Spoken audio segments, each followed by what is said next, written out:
So it's now, well, a little bit after 5:30, so let's begin. We'll start with the roll call. Kramer, Here. Ferguson, Here. Coombs here, Service, Here. Matheny. Yes. I'd like to thank everybody else for coming. We have a decent crowd tonight. Please stand for the pledge. I pledge allegiance to the flag of the United States of America and to the republic for which it stands, one nation under God, indivisible, with liberty and justice for all. All right, thank you. So the current agenda, I know we do have one thing that we need to add that I forgot to add, which is the review, the electric inspection invoice/report. I'd like to make a motion to add that to 9F.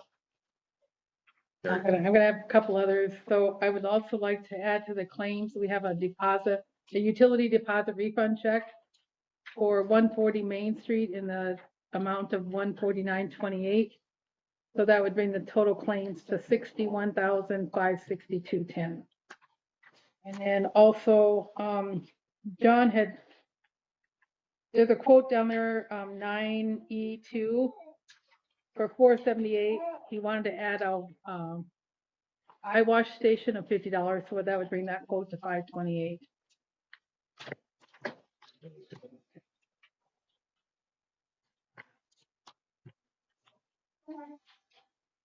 Okay, thank you, Terry. Mhm. Do we have any other changes?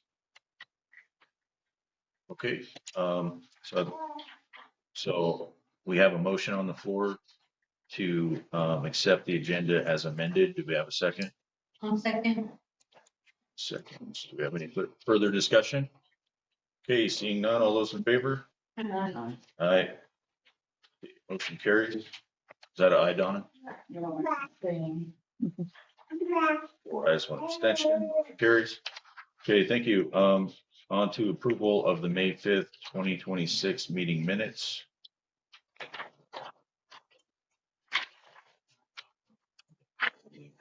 Issues with any of those?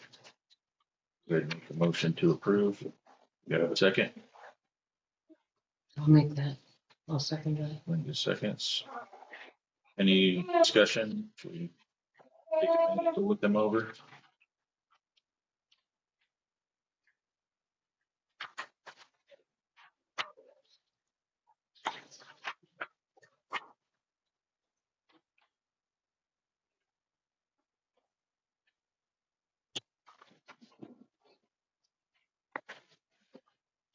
Okay. So all those in favor of approving the minutes from last meeting, please say aye. Aye. Motion carries. So roll call voting for any agenda item that may have a conflict of interest. We'll try and make sure we do that. I know we had to do a one after the fact, which is probably not preferable, but I think it's acceptable that we make sure we keep our ducks in a row there. So let's go on to 5A legal. Review the general ATAC contract amendments opinion from Wade Schutz. And so if you recall, we accepted contract amendments pending the review of those amendments by our attorney, Wade Schutz. And it is the result of the opinion here that we have in the packet. It is Wade's opinion that we should not adopt those amendments as they're written and as we voted on them last time. So I guess I'll go ahead and I'll make a motion to not adopt those amendments just specifically, even though the opinion itself will negate that decision, the previous decision by the board, because it was pending review. So I can go ahead and make the explicit motion so we can capture the intent here. So I'll make the motion that we do not accept the general ATAC contract amendments. I'll second that. Trina seconds. Yes, ma'am. Would you like to begin discussion? Yeah, I guess I don't understand how we can accept something that the board's never looked at. We never discussed what we were going to do or anything, so how do you think as the board, we can accept this? I mean, we didn't know nothing of what was gonna be in it.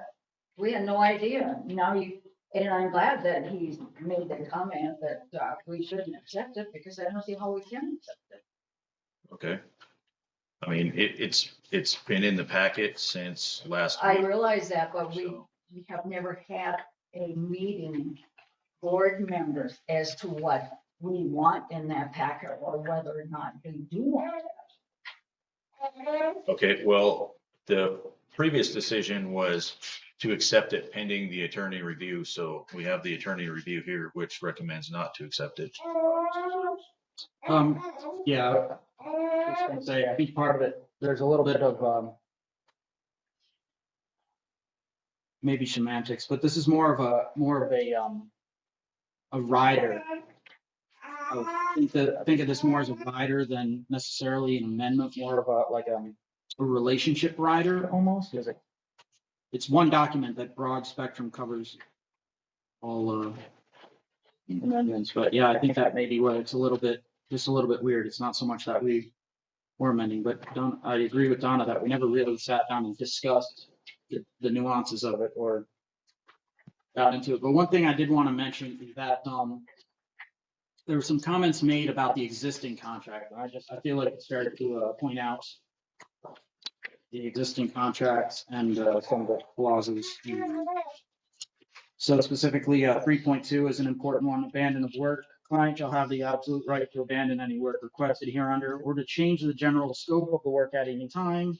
And such action on its part shall in no event be deemed a breach of contract. All this rider is included with all the contracts. So that essentially means we can change what we want done within the scope of the current contract without it being a breach. And then there's the termination was mentioned specifically. And this does actually have coverage in here specifically for what happens with termination. And essentially it's 7 days notice, complete reporting and so on of what's been done, and then 7 days terminates. That's, if I recall, almost the exact same wording that was in the Benish contract. So these contracts are intended to be very flexible, or at least the riders attached to them, which is a good thing and probably standard practice in a municipality, right? Because you never know when we're going to have to change direction on something for whatever need that arises. But yeah, I just wanted to point out that the contracts as it stands seem to have everything we need in order to cover any possible contingency. Yep. And I think Mr. Schutz echoed a lot of your comments there. So in the at the end, right before the conclusion, he recommends revising the amendment if we were going to go that way, so that it narrows the scope. Aaron mentioned that it was too broad, that we have a clear municipal purpose stated in such amendment, that we identify the mutual undertaking, so the obligation each party assumes under the amendment, that we set the good faith standards of the amendment, and also transition protections, and then also funding limits.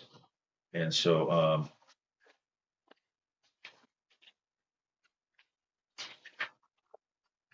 yeah, so his recommendation is if the board decides to go with an amendment to the contracts, that it be edited for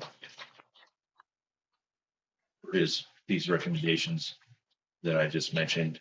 And it's in the packet, so everybody's had a chance to read it since the packet came out. I believe that was on Friday.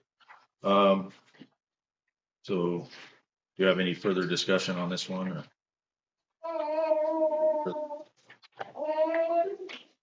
All right. Terry, would you care to read the motion on the floor, please? Motion by Cal, second by Trina, to not adopt the general ATAC contract amendment. Okay. Okay, I guess we can go to voting then. Seeing no other discussion.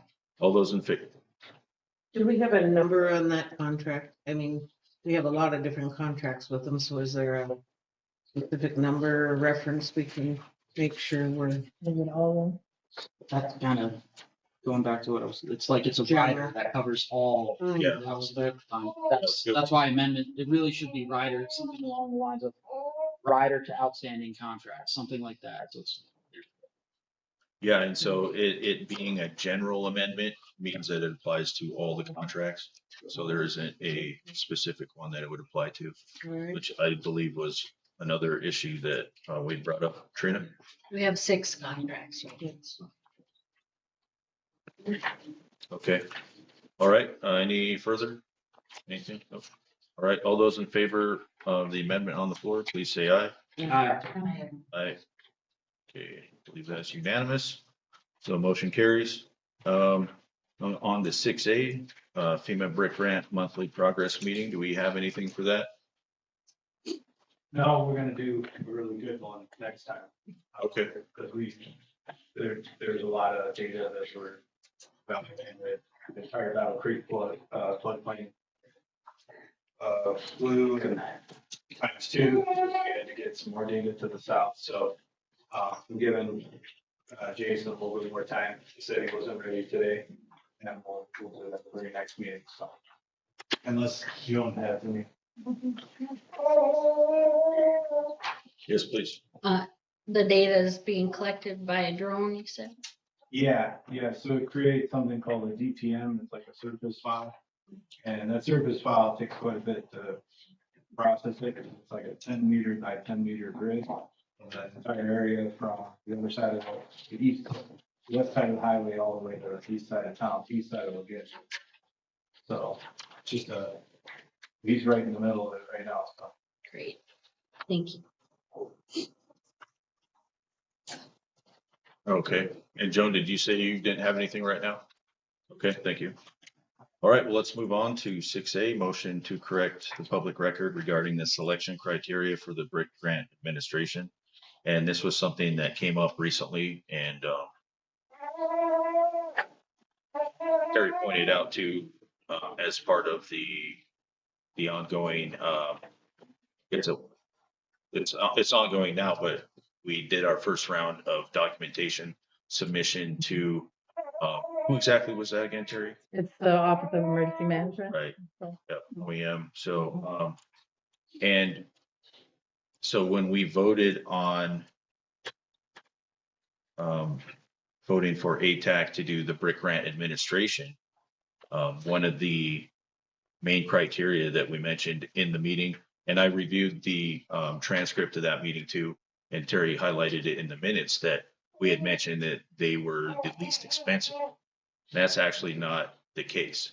And so when I reviewed the transcript of that, I saw where the error was, and it was that we looked at the item, which I believe was about 386,000, which was below all the other ones, but that wasn't the bottom line. That was not including, I believe, extra labor and things like that, which brought it up to about 404, if I remember correctly.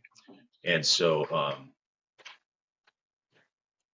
yeah, so, I mean, it kind of looks bad on our minutes. If we did that. And also we do have a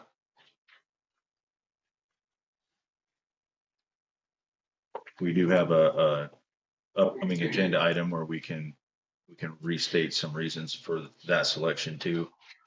So what I'd like to do is make a motion to correct those minutes. And Terry, do you recall which meeting that was for? Back in February, right? No, I don't. Okay. I tell you what, let's do, I didn't notice that, so I forgot to put this in the packet. So let's do like a 5-minute recess real quick. I'll find out which minutes those were, and then we'll reconvene after that. All right, thank you.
So, looks like Briley grabbed the minutes for us and printed them up, so thank you for that. So it was guess I'd like to make a motion to amend the, um, regular meeting minutes, and it was for Thursday, February 5th, where we said that the, reason to accept the RFP from ATAC was the lowest cost proposal. That was a mistake. And with the, I guess with the intent that we can clarify our selection criteria in the next motion. Take a second on that one. No second. You want me to second? Sorry. Second? Anybody can second. Yeah. I'm sorry, I was writing here. Okay. Yep, I'll second that. So as was stated before, the reason to do this is to correct the record. As we noticed as we were submitting documentation to OEM, the Office of Emergency Management, that it's incorrect, and so we need to correct that record. And so, Trina, is your hand up? Yeah, I mean,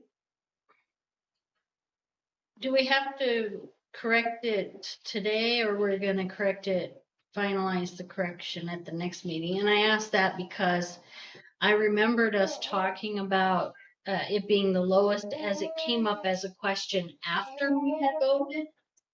And then we stated that that was not the main reason that, well, some of us stated that that was not the main reason we had voted the way we did. But that's the way I'm remembering it, so I'm hoping we don't have to make a decision tonight on this. Okay. Aaron, your hand up? Yeah, as an action like this is honestly kind of one I wish we had our attorney here for. So these minutes are old.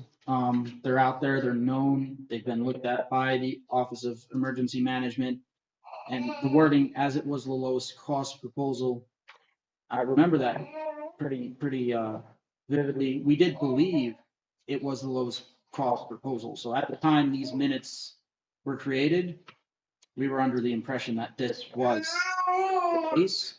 I'm not sure about so much as amending these minutes as doing something more along the lines of putting it in tonight's record that we identified the correct, or that it was not in fact the lowest bid, rather than changing minutes that are this old. It just feels a little bit borderline.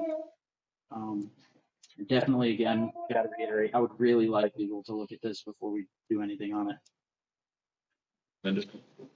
I do not remember the exact order things took place in, but I am, in my memory, I remember Joan saying, no, it's not the lowest bid.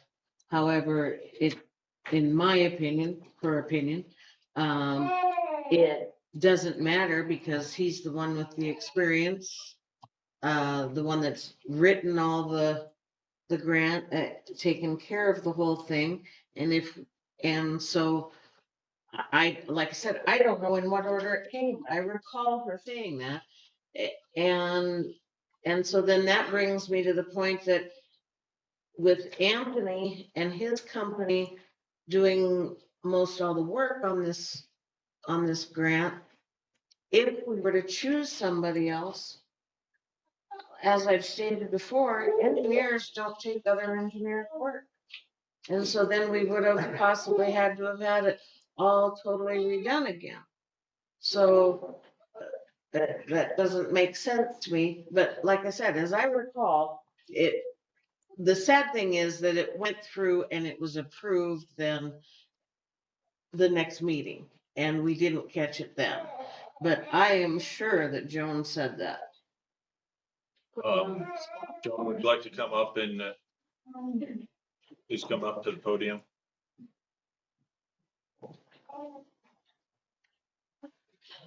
Aaron, if absolutely right. You're correcting the record, you're not changing the minutes. so to speak, because the minutes are correct. That is what was said. The statement itself was incorrect. And yes, we would be nice if you decided tonight to do that. And the rest of it really doesn't matter. The statement itself is incorrect. You need to make a statement correcting that, and that needs to be sent to the Office of Emergency Management so they can realize, you know, we're totally off the wall here. Okay, And then the rest of what Linda said, that's all for your next motion. Anyway, right. so. Yeah, that's for the next item. Thank you. Anthony, would you like to come up and say something on the, and we're, right now, let's just focus on the motion to correct the public record. So the motion on the floor is to update the minutes, and I think that's probably not the correct way to go. So did you have a comment on correcting the minutes? Yeah, so the process that you were going through when you were selecting the federal grant recipient, it falls under the Brooks Act, which is from 1972. And the process that you were supposed to follow was all laid out by Headwaters Economics, which was the person that helped you prepare the request for qualifications. So the evaluation criteria is supposed to follow technical competence, past performance, specialized expertise, and capacity. Those are the main criteria that you use when you're selecting an engineering firm, not price. You're not even supposed to discuss price until after the firm has been selected. That's the Brooks Act. So that's what you guys did. Now, however, the record got recorded and said, well, my ATAC's also the cheapest, because that's the kind of common understanding that people follow. And that's not, you don't pick the cheapest engineer. And our hourlies are less than other engineering firms like West and GGR, which we were competing with, not because we're lesser engineers, but because our multiplier is 2.0, because our overhead is less. When their multiplier is 2.7 to 3.0, like very advantage. So, you know, in that regard, yeah, we are cheaper. And the reason that it's a full 100% grant that the town has. So there would be no advantage of the town leaving any money on the table when it's 100% covered by the grant. What you'd like is more out of that money than you were getting with others.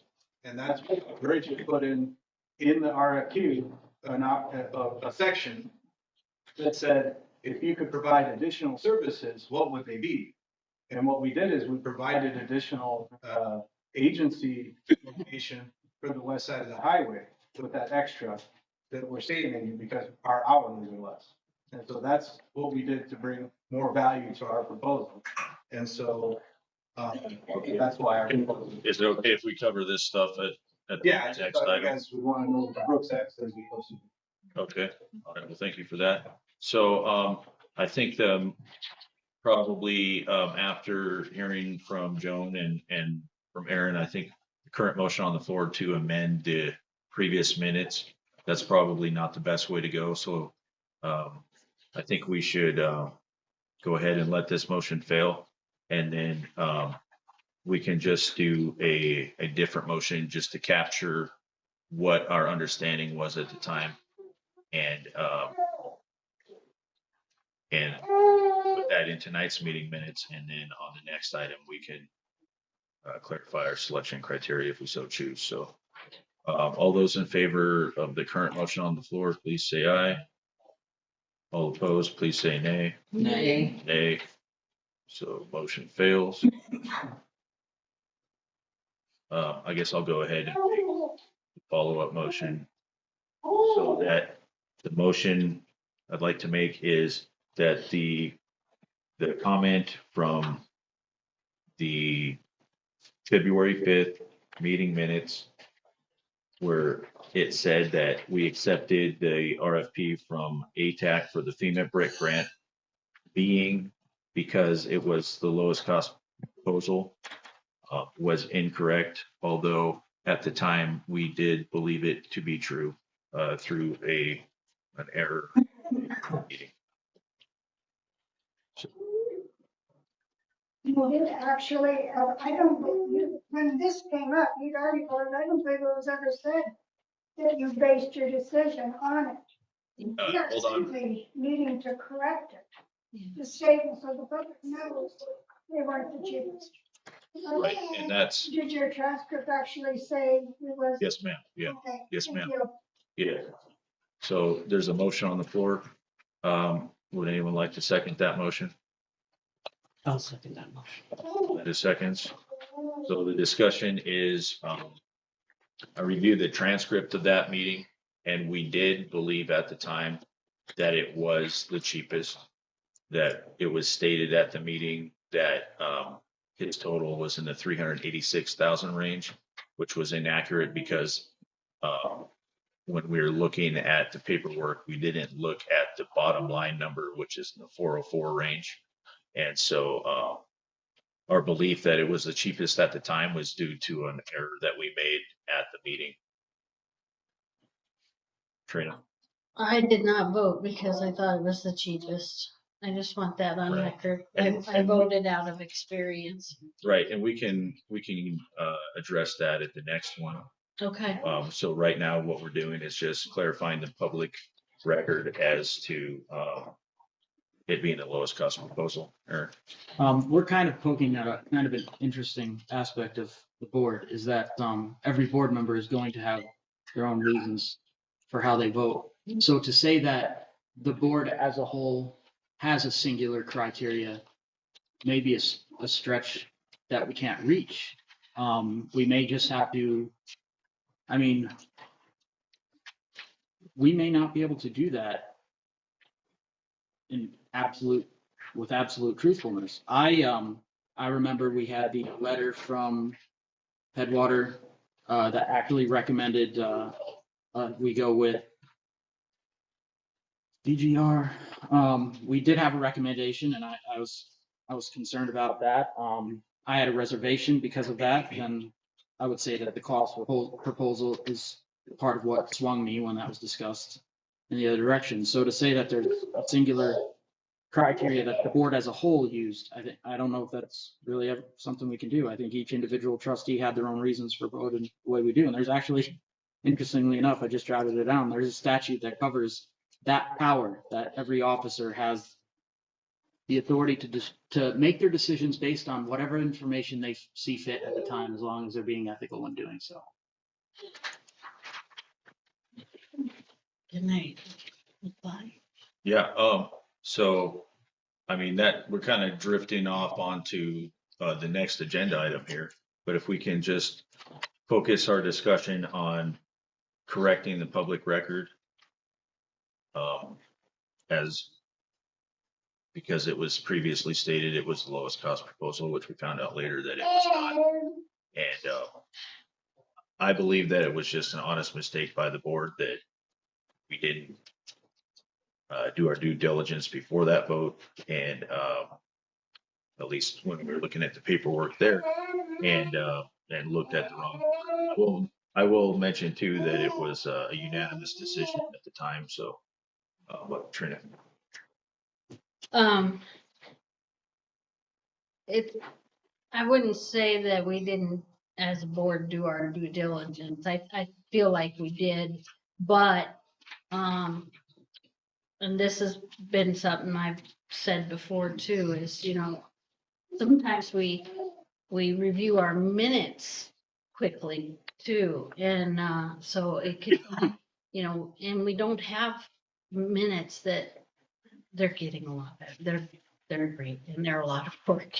I'm not trying to say that they're not great, but sometimes they're condensed, and so that I feel like made more of a mistake in approving the previous minutes than we did in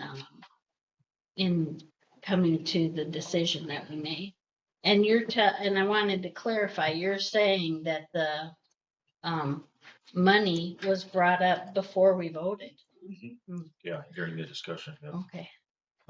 Donna? I would like to see this tabled until the next meeting. I don't think it's really clear in everybody's mind as to what we're doing. And I think it would be a good idea to do that, table it for now. Okay. I mean, we don't have to do it now. Linda, then Aaron? Well, I think we should get this one off. I think we should. Yeah, I mean, this one is pretty cut and dry. You know, the information that, you know, when Terry was going back, she found it. I mean, there's no question that decision was inaccurate. Aaron? Is there a motion on the floor right now? Yeah. There is? Mhm. All right, so just the way I would handle this, I feel like the safe way to handle this is simply to identify in the minutes tonight, board acknowledges that ATAC was not the lowest cost proposal upon further review. Simple as that. No, what was our actual reason, just acknowledging that we made a mistake. And I believe the motion on the floor captures that. What is the motion? I didn't get all of it. Um, that the comment from the 2/5/26 meeting minutes, when it said we accepted ATAC being the lowest cost proposal was incorrect. I don't know if there might have been a little more of that, but Yeah, I think that covers it pretty well. So then, these other ones that did it, they look at it and they see, I guess I don't know, you know, that they are lower than the one that got the bid, even though supposedly it's better work. I mean, I'm just.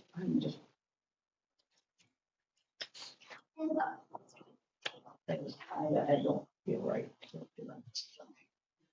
Good.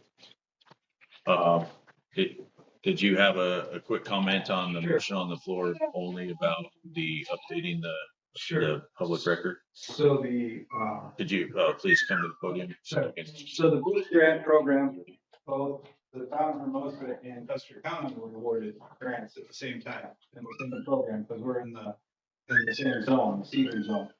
And in the Custer County grant request for qualifications, there were two bidders.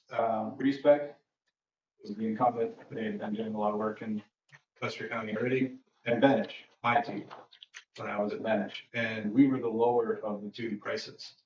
But Custer County chose to go with Respec because of their experience with that floodplain and that location. And so that was the justification of Steve Esser. And so it's not uncommon for that to be the case. Right. In So fact, that's all reason why you do Brookside. right, if I could just stop you right there. So let's just focus on the motion on the floor, which is that we're acknowledging that we made a mistake in there in the previous minutes, and we're not talking about the reasoning behind any of the decisions right now. Just acknowledging that we made a mistake at that time. Can I call for a vote? Yeah, I was gonna see if there's any discussion and we can vote. If you want, just go ahead and call the question. I'd like to call for a vote. Okay, Trina, calls for vote. So, all those in favor of the motion on the floor, please say aye. Aye. All those opposed, please say nay. Nay. Okay. 3 ayes, 2 nays, motion carries. So the clarifying the selection criteria, I mean, Aaron did have a point in that people can make the decision for whichever reason they want, as long as it's ethical. So I put this item on the agenda to see if we could identify some selection criteria that the board, or at least the majority of the board, could agree on. I know that I don't think I was the only one that was shocked once this came out, because I remember us discussing different reasons at the time. But the transcript for this specific motion did not reflect that. And so anyways, Trina, would you like to? I'd like for discussion purposes to make a motion to clarify the selection criteria for the grant administration. Okay. For discussion purposes. I'll second that. 30 seconds.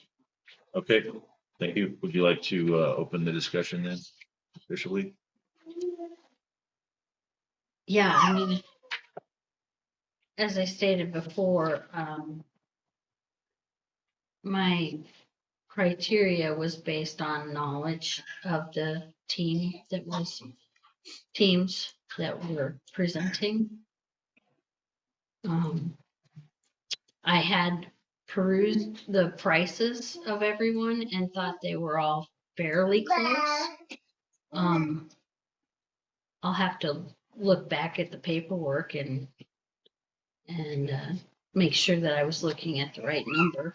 But I had perused the prices because that is important, but my main decision was based off of knowledge of Hermosa, their knowledge of her. Okay.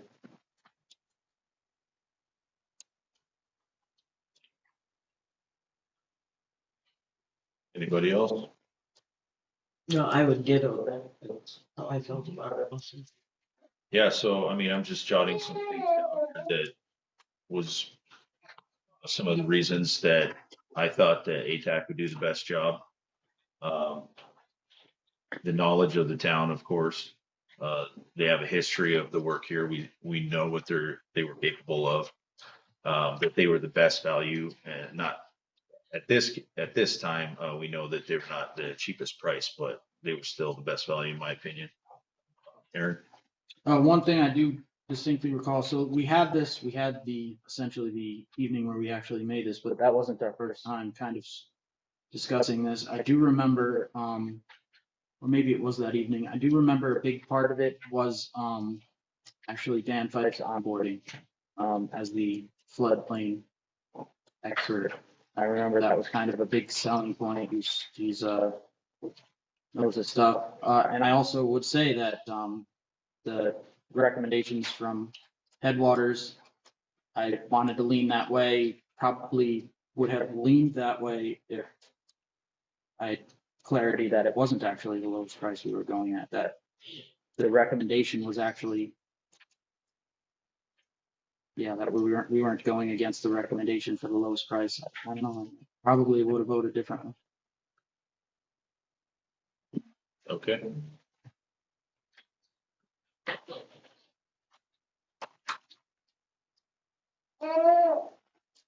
So, do y'all think we could come to an agreement tonight? I mean, this is something that we've all spent a decent amount of time on. I mean, granted, it was a while ago, and then we've been revisiting it here recently. Um, I know I would be comfortable in reiterating my intent, which would have been the knowledge of the town and the history of the best and being the best value. Other things.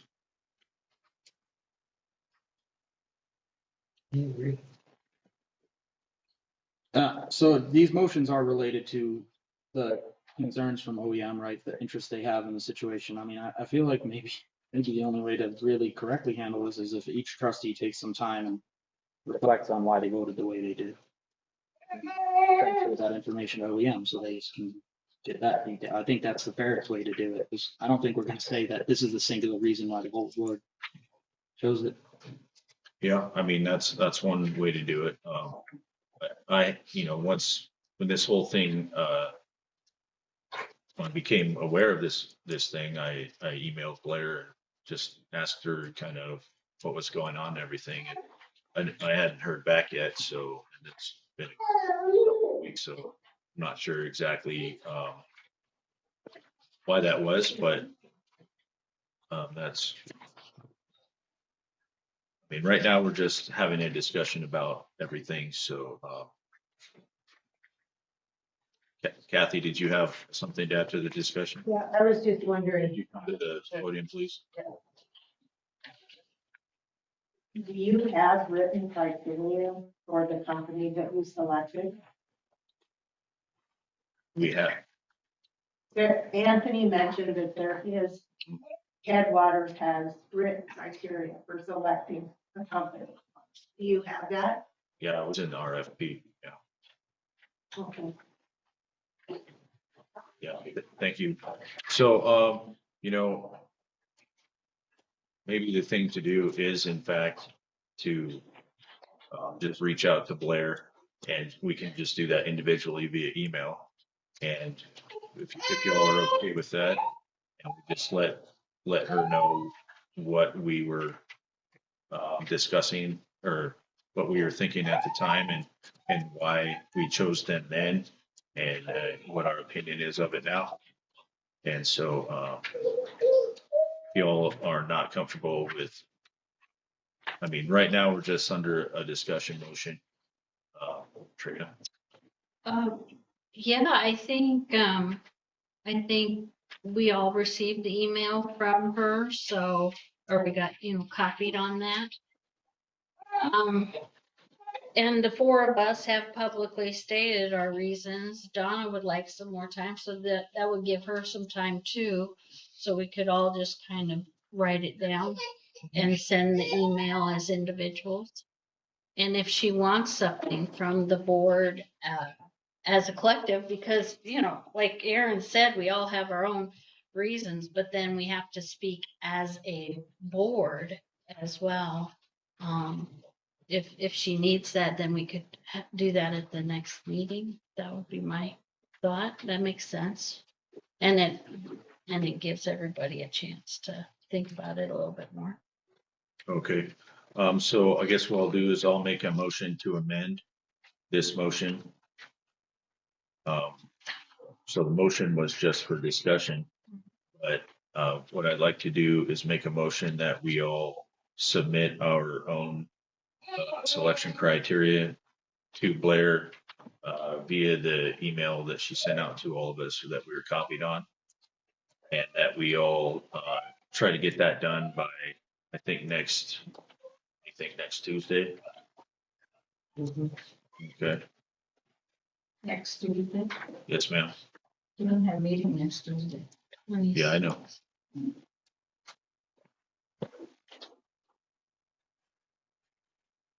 So that's the my amendment to this motion. Is there a second to that? Sure.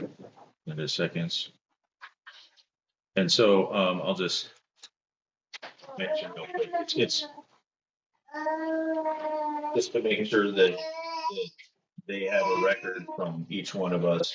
I think Aaron mentioned it pretty well in his presentation on this part of the topic. Just so she can hear from us individually and then they can, I guess, see what the board intent was based on that. And then, as Trina mentioned, if they need a follow-up, I guess we could do that at a future meeting. So is there any further discussion on the motion to amend? Okay, seeing none, all those in favor? Aye. Aye. Okay, motion carries. So now we're back to the original motion. We have a question, I'll do. Jerry, do you have a question or comment? Would you like to come up, please? Yes, I do have a question, comment in reference to this. I submitted a FOIA request with a list of items that the board in their selection should have came up with. And I don't have that in front of me right now, but it was sent to each of the board members through Terry. And there was a FOIA request that's been almost 4 or 5 weeks now. I haven't heard any response from you at all, Cal, in reference to it. You haven't acknowledged that you got it. You haven't acknowledged that you're working on it. You haven't followed the state laws saying whether you can give me that information or not give me that information. And there is a certain criteria. And if you go back and look at that, what that criteria is, because what you're doing now, I kind of agree with what Aaron was saying. You're muddying the waters. So, thank you. But I would like to find out why I got to get my information when I requested it. Yeah, no, and I appreciate you bringing that up, Jerry. I actually don't recall receiving that email, so I'll have to go back through. It's probably an unread one, and so I'll look at that. Did you send that to all the board members, or just to me? I sent it to Terry and requested Terry to send it to all the board. Okay, So then, I mean, you singling out a single board member that you didn't hear a response from. You are the board You president. didn't hear a response from either though, right? You are the board president. Yeah, You're the one who controls the agenda, you and Linda. So you should have looked at that stuff and had it on the agenda. Yeah. That's why I called you out. okay, well, I appreciate you letting us know and I'll check into that. So, motion on the floor was amended so that we can, send each of our individual responses to Blair by next Tuesday. Do we have any further discussion? Okay, seeing none, all those in favor? Aye. Okay, that motion carries. So very good. Thank you for that. On to engineer 7A. Approve the State Board of Certification. Requested contract amendments to ATAC operations contract. And so that's item 7A in the packet. I'll go ahead and make the motion to approve that contract amendment, which only applies to the ATAC operations contract. Made a motion. Do we have a second on that one? Second. Linda seconds. Okay.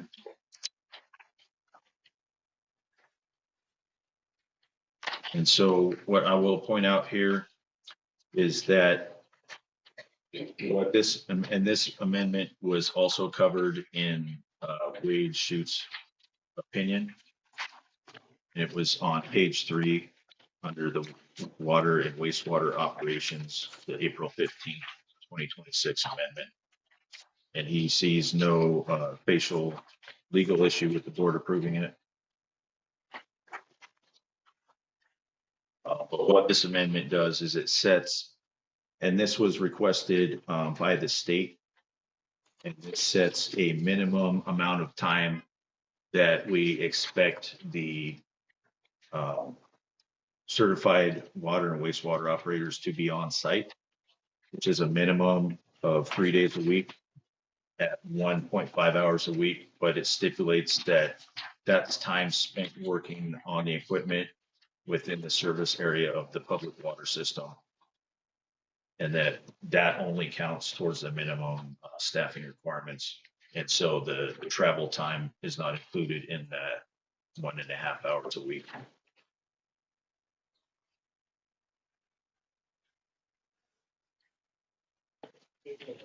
So I'll just go ahead and read it. It's only one paragraph.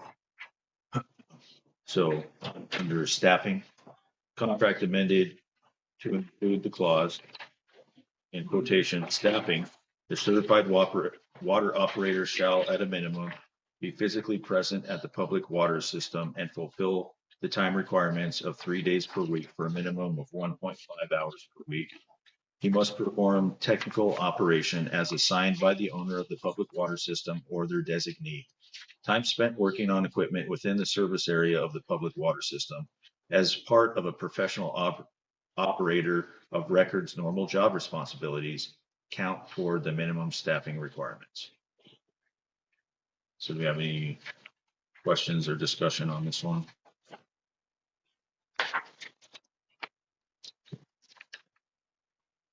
Eric?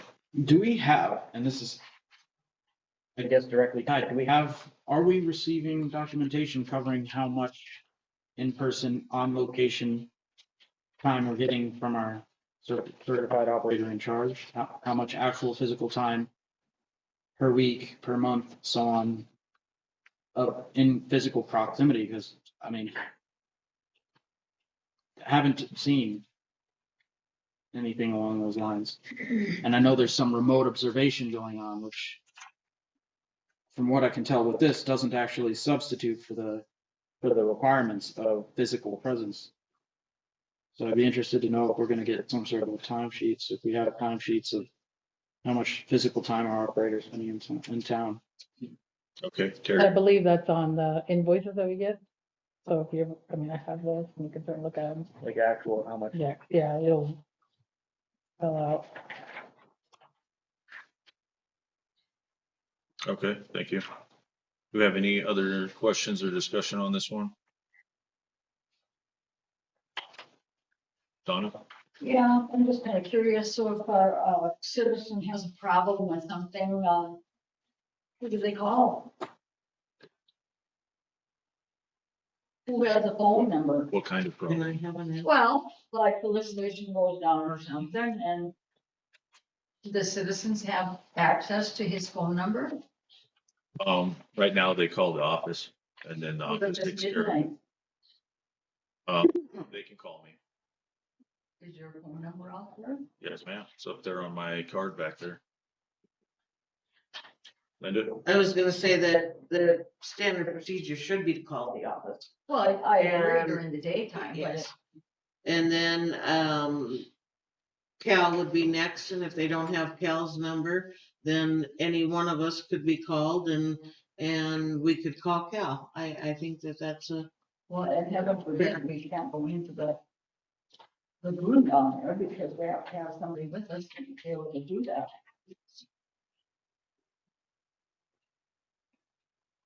Okay, do we have any further discussion on motion on the floor? Yes, sir. It also does, and that kind of, now I'm looking at it again, kind of drawing me back to, shall be taken as integral to the operations contract dated and retroactively in effect, which means we're making a change to say that not only is it going to be, but it has been. And I don't feel like we should be doing that until we confirm on paper that it actually has, that this requirement has been met retroactively. Yeah. Um, Well, I would like to point out in response to that, I think that's a great point. The amended language is down there in the quotes and it doesn't mention the retroactive. And I think that, and Anthony, if you'd like to come up and comment on this, I think the reason why it was mentioned retroactively was a statement by him to say that, that he had been meeting these requirements. Is that true? Yeah, so like Terry said, we submit the hours that we spend here. They're way more than the minimum, but the state saw that in our contract, our hours were capped and not to exceed. And they wanted to make sure that, and obviously right now is a situation where we're at the top of those hours that we're spending because of the condition of the system, right? And so what they want to make sure is that when we get to a point where things aren't taking as much time because we've automated things, we have cameras, we have remote monitoring, that we're still physically coming in for that minimum amount of time, and that's our commitment. But that is already, we're far exceeding our commitment, our minimum requirement, and staying under our committed not to exceed hours. We have to come in, I take phone calls and on the weekend, I just had one this weekend, for Fifth and Whitney, it didn't turn out to be anything. That's another concern, is people calling and it's not true. That happened like 3 times. And we still respond, which we have to be careful of. I mean, that's something that is the resources of the town, so, with those things comes responsibility. And that's why it should go through the offices, so that way there's some record of it. And, we're not the only town in the United States or even in South Dakota that has a water and wastewater system. I mean, can you call Rapid City and just talk to their public works director at midnight? So there's got to be a little Well, I know bit of reality. they're gonna So hold them. that there's a reality to that. So, but yeah, we're meeting all the minimum criteria, and that's what that language says, is that since February, when we started, February 19th, we've been meeting those criteria for minimum, all along. And that just helps them to basically, solidify that those things they need to see in the contract as per the commission. Okay, thank you. And I think that was captured in the last sentence, where it says ATAC has been providing the minimum requirement since February 19th, 2026, and will continue to do so through the duration of our operations contract. So, Trina? What are the next 4 pages? The 17 through 19? So these were the, It's a little bit out of order. Yeah. these were the amendments for, the general ATAC contract amendments that Yeah. we discussed Okay. earlier. Yeah, That makes more sense. All right, thank yeah. you. No, thanks for clearing that up. Okay, do we have any further discussion? Aaron? Board of Operator Certification request. So this is actually the state boards of operator certification, certified operators. This is something worth noting. We only have one certified operator. We have John Burkhardt as our certified operator. We need to be, well, maybe it's better in water sewer updates, but, yeah, we need to have a little discussion about how much is being done by our certified operator and how much isn't. Okay. Yeah, that's probably a discussion for further on. So do we have any further discussion on the motion on the floor to adopt this amendment here, setting a minimum time that they need to be in town? Okay, seeing none, all those in favor? Aye. Okay, motion carries. Thank you. For 8A, it's just like another motion to table. I do need to redo the plan on that one, and so this current plan is not not accurate. Just make motion to table. Second. Wait a second. You probably shouldn't be making that motion yourself. Oh, I'll just do a roll call voting. I mean, if you guys want, we can. I can make the Wanna motion make and the then motion? you can second it. We can All right. figure that out. So current motion on the floor. All those in favor? All those opposed? All those abstain? Abstain. go ahead, We Nate. could just all abstain to this one. You can make Okay. it. Yeah. Okay. Yeah. So all motion fails through 5 abstentions. Well, not to hear that again, so get that on recording. So, Mr. Service, did you have a motion you'd like to make? Yeah, I'll make the motion to table item 8A for parcel 009263 to the next meeting. Okay, thank you. Second. Trina seconds. Any further discussion? Okay, seeing none, all those in favor? Aye. Motion carries. Thank you. Okay, on to water department updates, sewer department updates. Anthony, do we have anything for that?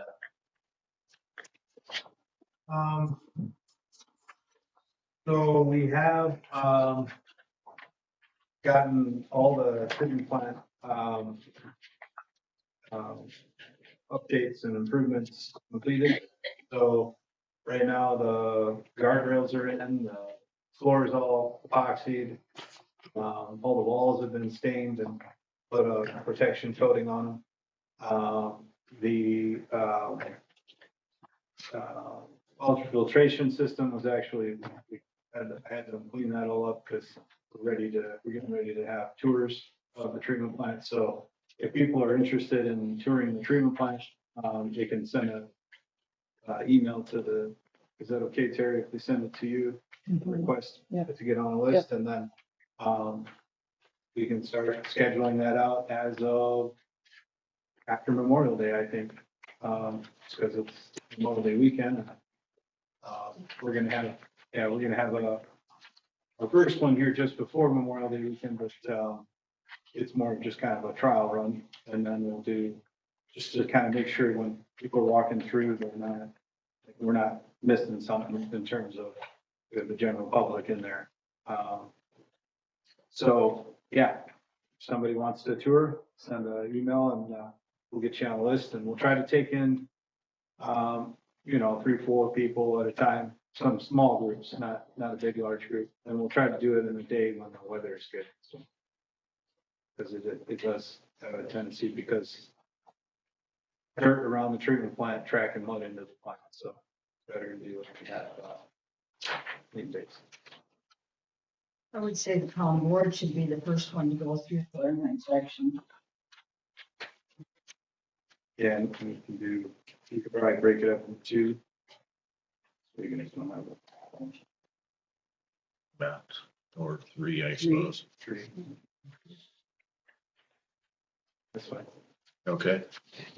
Aaron, did you have a question on the water There's sewer? actually, yeah, there, just on that note, Linda, there's actually that special exception for class threes to where we, if it's something that's something like that, where we're not actually deciding to do anything, Yeah. we can come together without it being considered a problematic harm.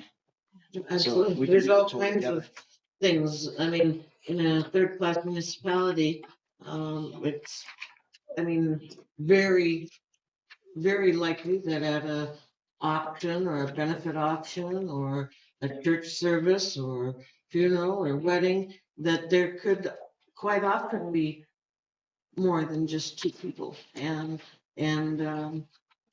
the statutes, they recognize that. That's, I mean, in a small municipality, that's just the way it is. So, yep. Okay, yeah, that's a good point.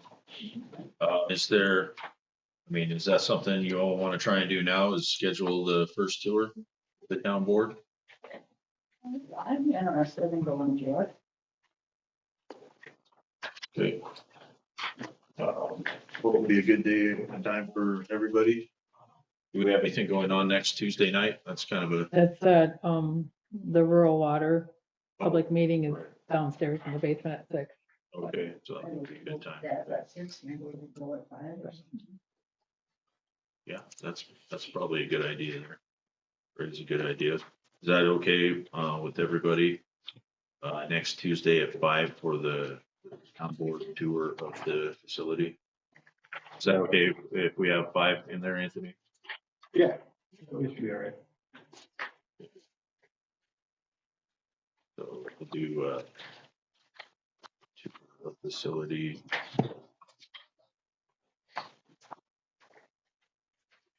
Okay, we can have the rural water meeting at 6.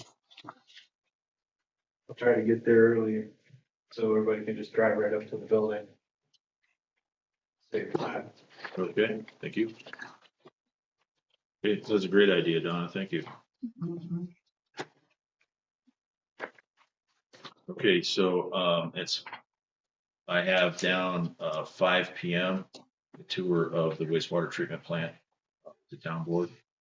Is that what everyone else has too? Okay, great. Please put the notification up, Terry. Yeah, thanks, Linda. Okay, very good. So I kind of flipped it accidentally because I did sewer first. Water, but Yeah, we can kind of put them together. So that's and then what I'll do also to help people is next meeting, I actually had a blog of from John Burkhart for the treatment plant, but in hindsight, I'm thinking maybe people wouldn't then want to do the tour, so but I'll have that in case people want that in the next meeting and they want to see that on the screen, you know, because they just can't fit that in the work schedule and want to see it. But anyways, water updates, we had on May 8th, we had our second bid opening, and that was for the radium removal system for the wells. And it's exclusively the equipment that goes in that white building on top of the hill, what they colloquially call WRT, but that's like saying the Xerox machine instead of a copy machine. That's a manufacturer. And so we had 2 bids, RCS and Keller. Keller was the successful bidder on the first part, which was the well services. So the Keller was the low bidder at 122 and RCS was at 299. They were bidding the same equipment in the proposal, which is the radium removal system that's got the vessel media that we pre-purchased. So, and that should be here soon as well. I'm waiting on the tracking number, and I'll try to get an update on tracking number for the receipt of the media. So you know, where we're at is, this Friday, the 22nd, we have the last, bid opening, which is basically everything to connect the dots. So, you know, connecting the wells up to the treatment system, the North Hill, connecting the tank to the town, and putting in the chlorine shed and that type of stuff. So it's all just ancillary equipment. And I'm hoping that we got quite a few bidders. I've gotten a few phone calls already. I'm pretty confident that we'll definitely have more than one bidder on this last part. It's pretty straightforward, work that a lot of contractors can do. So that was the whole intent of breaking it up, was get as best as we can on the really specialized stuff, and then give as much of a competitive bid on the third part that pretty much, a dozen or more companies are qualified to do here in the area. So I'll have an update in the next meeting on that, and we'll have the full then picture of all three parts and what those bidders came in at and those costs. And I've let all the bidders know, that, we haven't made any awards, and we don't intend to do that until after the, voting is done. So that way we can, but we've got those things in our hand. So that's where we're at. Okay. All right, thank you for that. I know Aaron had some questions regarding was it the operator, Aaron? Yeah, Would you like to ask those now? We can address those. yeah, so, John Burkhardt is our certified operator. So it surprises citizens when we have people, they don't recognize in vehicles, they don't recognize showing up at our critical infrastructure. There was reports today, we had no idea who it was. If you want to share with us? People are freaking out because somebody they don't recognize and vehicle they don't recognize is driving around our critical infrastructure. And from what we can tell, some of it may have been damaged. And this is not something that should be happening. John Burkhardt is our certified operator, and he was nowhere to be seen. So trying to figure out what exactly is going on here. Is this person a certified operator? Why do we have people coming to our infrastructure that, as of a couple of months ago, it's trespassing? They're not the certified operator. Who are they coming out to our wastewater treatment plant and opening up manhole covers and apparently damaging them in the process? They're not a certified operator. Yeah, I mean, I don't know if they damaged anything, but as far as the facilities access goes, anybody who wants to get access has to have a positive notification from the certified operator to gain access. Is the office staff getting those in writing? Is Terry getting an email from John saying, hey, I authorized so-and-so to do this? Or is it just, we're kind of going on this word of mouth, considering that, the issue that it presented in the past when somebody who actually did have legal right to be out there was out there. Right, and So I can, would you like to? yeah, so ETAC is who you contract. Sorry, I forgot to mention. ETAC is who you contract with. John is your certified operator. And anybody that works for ETAC, first of all, has a blanket authorization, and I have documentation, both audio and written documentation from our certified operator, that anybody that works for ETAC has authorization, blanket authorization from the lieutenant to go and support the certified operator. Number one. Number two, you're looking at our summer intern, and he was helping John and working for John to handle something on the weekend, right? So this is a call at Fifth and Whitney that I mentioned previously. You're lucky that we have more than just John as resources to respond to town emergencies. John was in direct communication with that individual, instructing him on everything to do. Both checking the Fifth and Whitney pump station, which obviously that's not the greatest lid on a pump station. That's a homemade lid. So I'll go and check on that after I leave here today and make sure it's nice and secure. But yeah, that's a wood frame on a block square. So, so it's something that I'll also mention to our summer intern that we need to, keep an eye on that because it doesn't actually, have a hinge or anything on it. And so that's all, there is to that. The normal protocol for operations of drinking water systems and wastewater systems is you have certified operators, or it's called operator in charge, and you have shift operators. It's in our contract. It's also broken out in the hourlies that you're paying for the certified operator and you're paying for shift operators. That's how we keep the cost down to the town. And so that's a big part of efficiency in operations, and it's built into our operating and maintenance manuals. So that's how the DANR expects us to operate. Okay. Is there a way that we could have, I mean, it's an interesting problem that Aaron brought up. And I know I didn't field calls directly, but I know the office was called and then they let me know that people were concerned. And it was down when they were doing the camera work down in Ferguson because they had to break up the asphalt on the road in order to gain access to some of the manholes. And so, at that time, people were concerned too.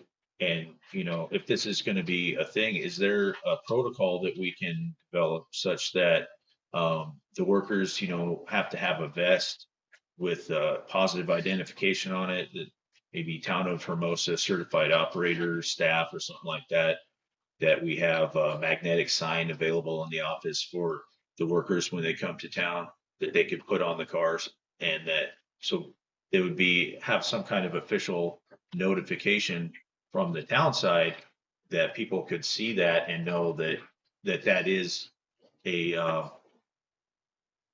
an authorized person that's touching our infrastructure. And I think that's a great point that Aaron brought up. So, that I think that's something that we should consider putting on the next agenda. And if y'all want to think about what you'd like to see for that, we can have that discussion and hopefully make a decision then. Donna? So what is the age limit of the person that's going to be helping John Burkhardt? I don't know. Do we have an age limit? Is it 16? Is that what the legal one is? That's actually a really good point. You can't work in an industrial environment under 18 regardless of what you're contracted for. Okay. So, but beyond that, we've talked in the past about if we were going to hire an employee, we would want background checks, considering the hubbub about security of our critical infrastructure.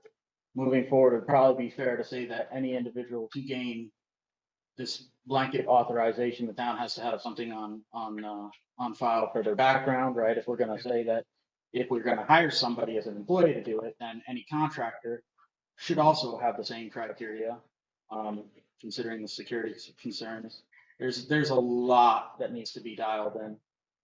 I would add that previous people that entered should also have their back. Right. Okay. Trina? Yeah, and talking about having maybe a vest that either says ATAC or Hermosa or whatever. We never followed up on having signage out there for saying restricted area. I don't know. It didn't happen. Signs out there. Oh, I just never saw it, so. Yeah, we had signs made, and they got the number to call. Perfect. If anybody, sees a cow inside or something like that, you know what I mean? Yeah. They got a place to call, and it's on all fence infrastructure. Thank you. Okay. So, just real quick, so we need to address probably vests with identification. Need to Well, have, and I kind of think the town office should be able to know who's going out there. right, I mean, I can look out my kitchen window. Saturday night, there was about 2 cars at least, and they were over there until late. So, I mean, if people see this kind of stuff And they question board members, why are they there so late, or who is over there, and, I just think that they should be more informative to the town. As if they're gonna be out there on Saturday, that wouldn't be the time I'd wanna go to work Saturday afternoon late, but. So, So, can you please come to the podium, Anthony? yes, but nobody wants to show up here on the weekend. That's not what we want to do. We were called by a resident, at the corner of Fifth and Whitney, stating that the light was on the station, and it was failing. And we didn't want to have a CSO that we would have to report. So we sent out a shift operator that was willing to do it. All right. And at that same time, John said, well, if you're already out there, I'd like you to go to the treatment plant, and I'd like you to do this, and this. And that's what they did. And so, it's kind of a, compare how operations are done in other municipalities. And, it's not really the responsibility of critical infrastructure workers. I mean, I agree with the vest. I think that's a great idea. And we have vests. All our staff have vests. Okay. I don't know if he had a vest in his car at the time that he was called to go out there. Sometimes it happens on a Saturday that he gets called and didn't have his vest in his car or something. Magnets on the cars, that's going to be a little bit different, but we can definitely maybe have magnets here somewhere that then they could put on the car. That way, if they weren't in the area or they were coming from Hot Springs, let's say, and they got that call, then they know where to go, like come here, throw the magnets on. This is always accessible, and then be driving around that it says ATAC on the side of the car. We can work on something like that. It's definitely a huge step up from how the town has operated in the past, both from officiality and from background. Big time. So That's not an appropriate comment. we don't have anybody with those kind of. Yeah, I mean, it goes back to the need for background checks for contractors though, and that's something that we had discussed in the past. And that discussion has kind of fallen by the wayside. And I think it's worth picking back up. And what I'd like to do is get that added to the next agenda as well. And so we'll get all that stuff figured out as to exactly how it'll appear on that. But these are all great points. Linda and then Donna. Well, I remember time, I don't know, 5 years ago, I don't know, maybe it was 10 years ago, when I also got complaints and phone calls because there was people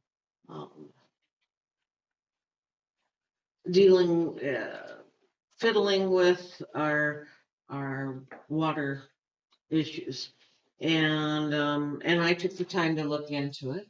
And it was one of those where our previous operator, Chuck, had given permission to a bulk water user.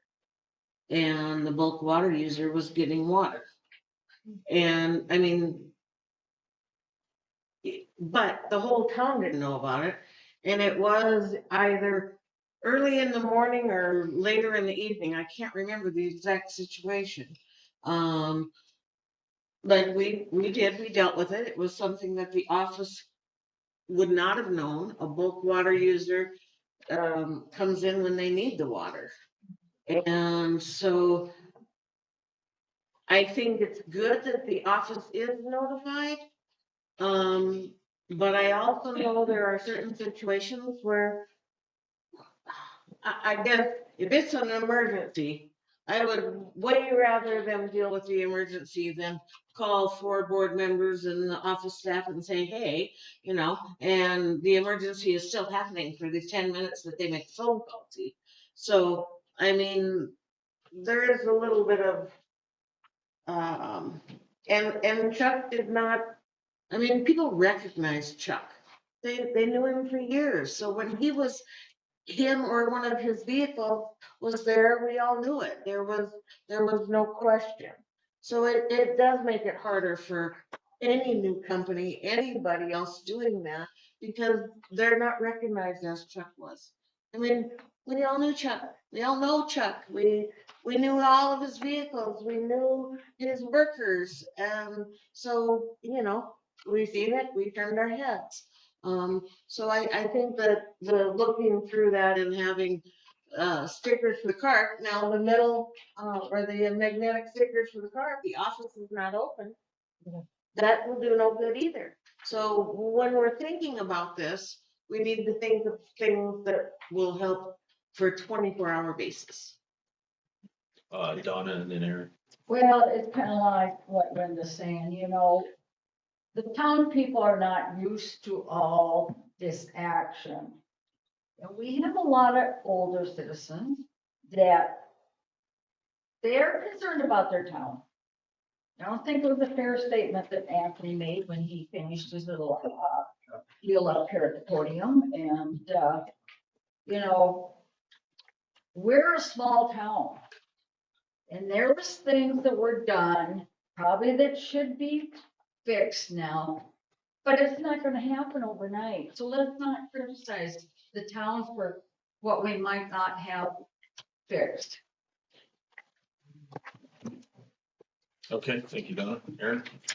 Yeah, I think a quick, at least interim solution, I'll give John Burkhardt a call. I think, the blanket approval thing, that's probably maybe an internal, good enough for internal tracking, but I think a simple thing would be if he approves someone, send Terry an email, even if she's not in the office, at least that way we have a documented record. This person was given approval to go out there. This is their name, this is their qualifications, and This is their at the same vehicle. time, this is their vehicle, and at the same time, let them know, anybody, make sure you're gonna deploy somebody out there, John, that you make sure they have a vest and so on. But, yeah, send a quick email to Terry, or the whole board, whichever. And then, maybe it's better if it's the whole board, if he has just like a quick send, because we're all gonna get questions when somebody's poking around. And then John could just let them know, these are the people that are allowed to be out there. I've let them know they have to have safety vests. Yeah, so I'll give him a call tomorrow and. give him Yeah, a run. so, for right now, we have the vests with ID on them. We have, magnetic signage of the informing the town office, and or the board with the name, qualifications and the vehicle. And then we also have the discussion on, contract and background checks. So these are all things that will get added to the next agenda. Linda, did you have another thing you'd like to add? Well, a couple things. One is the vehicle.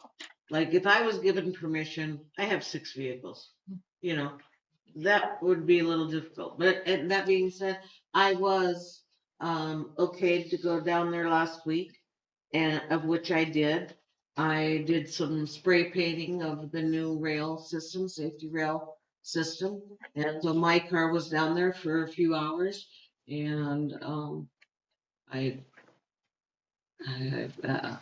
like I said, I had the permission, and so I saved the town a little bit of money because I did the spray painting, so. Okay, thank you. I think we have a few things on the agenda for next time, so I think that was a fruitful discussion. So thanks for everybody participating. Let's move on to 9C, reviewing the inspection report for wastewater treatment plant. And we do have quite a few things on there. So if you'd like, it's only 7, but Can we do a recess? you guys want to do a quick recess? Mhm. Maybe 10 minutes? Is that long enough? Everyone stretch their legs. Let's do a 10-minute recess and be back at 7:10. Thank you.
So I think, format we can take for this is, um, I'll go through and list the issues found with the recommended repairs. And then at that point, we can have a discussion on that. And I think there is at least one thing in the, item 9E2 that is meant to address some of these found issues. Before we get started, did you have a comment? John's ready to, Vote in, please. yeah, so John's ready to answer a phone call and he's got the report in front of him. Okay, So if you wanted, however you wanted to do that, where you look at the issue that was uncovered by the inspector and then you ask him, has he addressed it and how? That might be one way to approach it and just get through the items. mhm. So has he begun addressing some of these already? Oh, yeah. Okay. Yes, sir. Honestly, I would request written, something in writing from John rather than we can just kind of get it in an email. Okay, That way he doesn't feel on the spot. He can take his time and make sure he's thorough and everything. yeah, I think that's good. We can just do a quick reading of the issues with the recommended, fixes. And then, anything that John has done to this point, can he send, in an email to Terry and she could forward to the board, or he could send it to Terry and the board? Yeah, so that's what we just need to clarify so I can tell him what to do. So if it's an item, would you like him to do like a photo report of this item? And here's a photo of how it was addressed, or? I think that's a good idea, yeah. So the things that he has addressed up to this point, And yeah, thank you. Okay, I would like though to know, tonight, just if he has addressed it. And then, yes, I agree, we need the pictures and the written words that he has, but I would like to hear it tonight also. okay, well, let's go through and so he has the same report in front of him. Yeah, So if it's okay, let's go ahead and read through them. We can just get through the list. Yep. And then the ones that he knows that he's addressed, he can mention, the item and then how he addressed it, and then a follow-up email Yep. with the pictures for the board. All right, thank you. All right, well, let's go ahead. I'm gonna start on it's page 27 in the packet, page 2 in the inspection report. I'll start at roof. And then, what I'm gonna do, I'm not gonna read everything in each box. I'm gonna, if you notice, and you'll see the format once I start going, but if you notice, there's a statement of the problem and then a recommended solution. So I'm just going to read the problem and the recommended solution. So let's begin. So, and I'll read where in the report it is and the item that it is, pertaining to, and then the notes. So page 4, item 1 for the roof. Open holes noted near roof ridge, recommend sealing all openings. For the exterior, page 6, item 1, in exterior areas, caulk missing in areas around the entire building, with the obvious recommendation to caulk those, areas that are missing caulk. For electrical, page 12, item 1, there's a double tap breaker inside the panel box. And so the fix for that would be to, remove the double tap breaker and install a separate breaker for the one that is, has 2, wires in it. Door, windows, and interior, page 14, item 1 for the doors. The door does not latch properly, so that's the man door. There's air and light entering around the door. On page 15 in item 2 in the interior, the open well is below grade. The recommended fix is to install a safety grate, cover, or guardrails to prevent it. There's a, cover missing on the sump pit. Also with the note, I'll just mention that real quick too. Any well with a vertical depth of more than 44 inches must have a permanently affixed ladder, step, or stairway. There are missing smoke detectors on the interior. They recommend installation of same.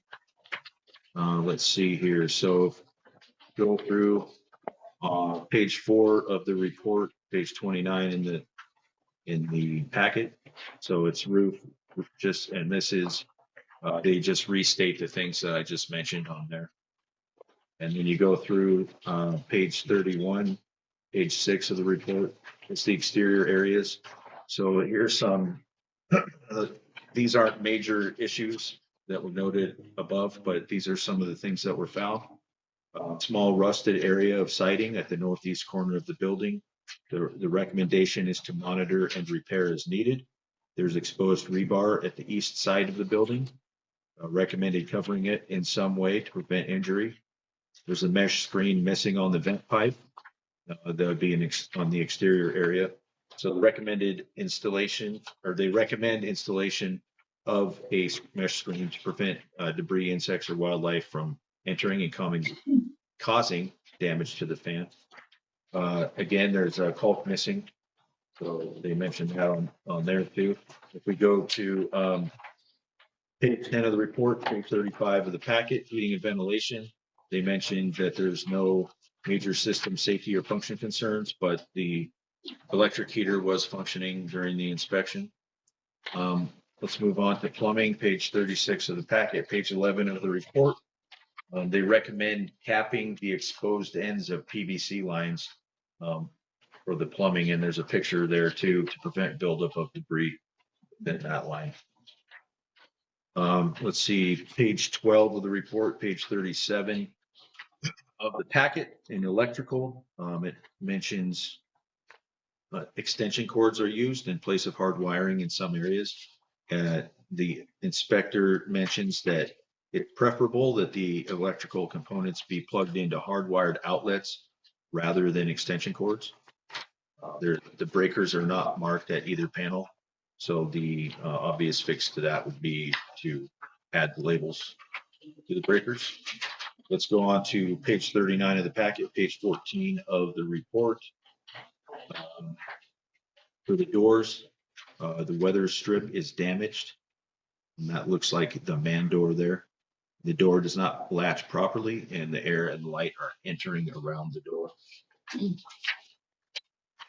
Moving on to page 40 in the packet and page 15 of the report. So these are recommendations here that there's an exit light and or signage is missing with the fix to install same. There's a bolt sticking out of the floor. So the recommendation is to remove that bolt sticking out. Here, consider guardrail installation around drop-offs / equipment with 4-inch spindle spacing. The sump currently does not have a pump involved. Monitoring of the sump during heavy rainfall is highly advised. There's a pipe over the walkway. Consider adding yellow caution tape to draw attention and prevent injury. There's the potential for wet floors, so adding caution signage to the plant to highlight that potential for anybody who may be in there, including public on a tour. There's a cover missing on the sump pit. Again, the smoke detectors are missing. So that was, we mentioned that earlier, but this is the section from which that one came. And then, so that's it for the found issues in this report, along with the recommendations. Before we move on to the discussion, Anthony, would John like to, I guess, just address the board telephonically to let us know what was addressed? I think all the items that you addressed were mentioned in the report are valid items that you told me you need to address. There's one only that is the guardrails. And that's really because those guardrails are, I mean, the operators need access to those wheels to grease the bearings and everything. And so those are just really kind of a safety precaution for the operators that if we're working on something, you know, they have at least a safety chain, but we're not having kids or people in there. The 4 inches is because that's the width of a baby's head. And they don't want, you know, there's not, that situation is not the same. So, but everything else, you know, I think he's going to go over that.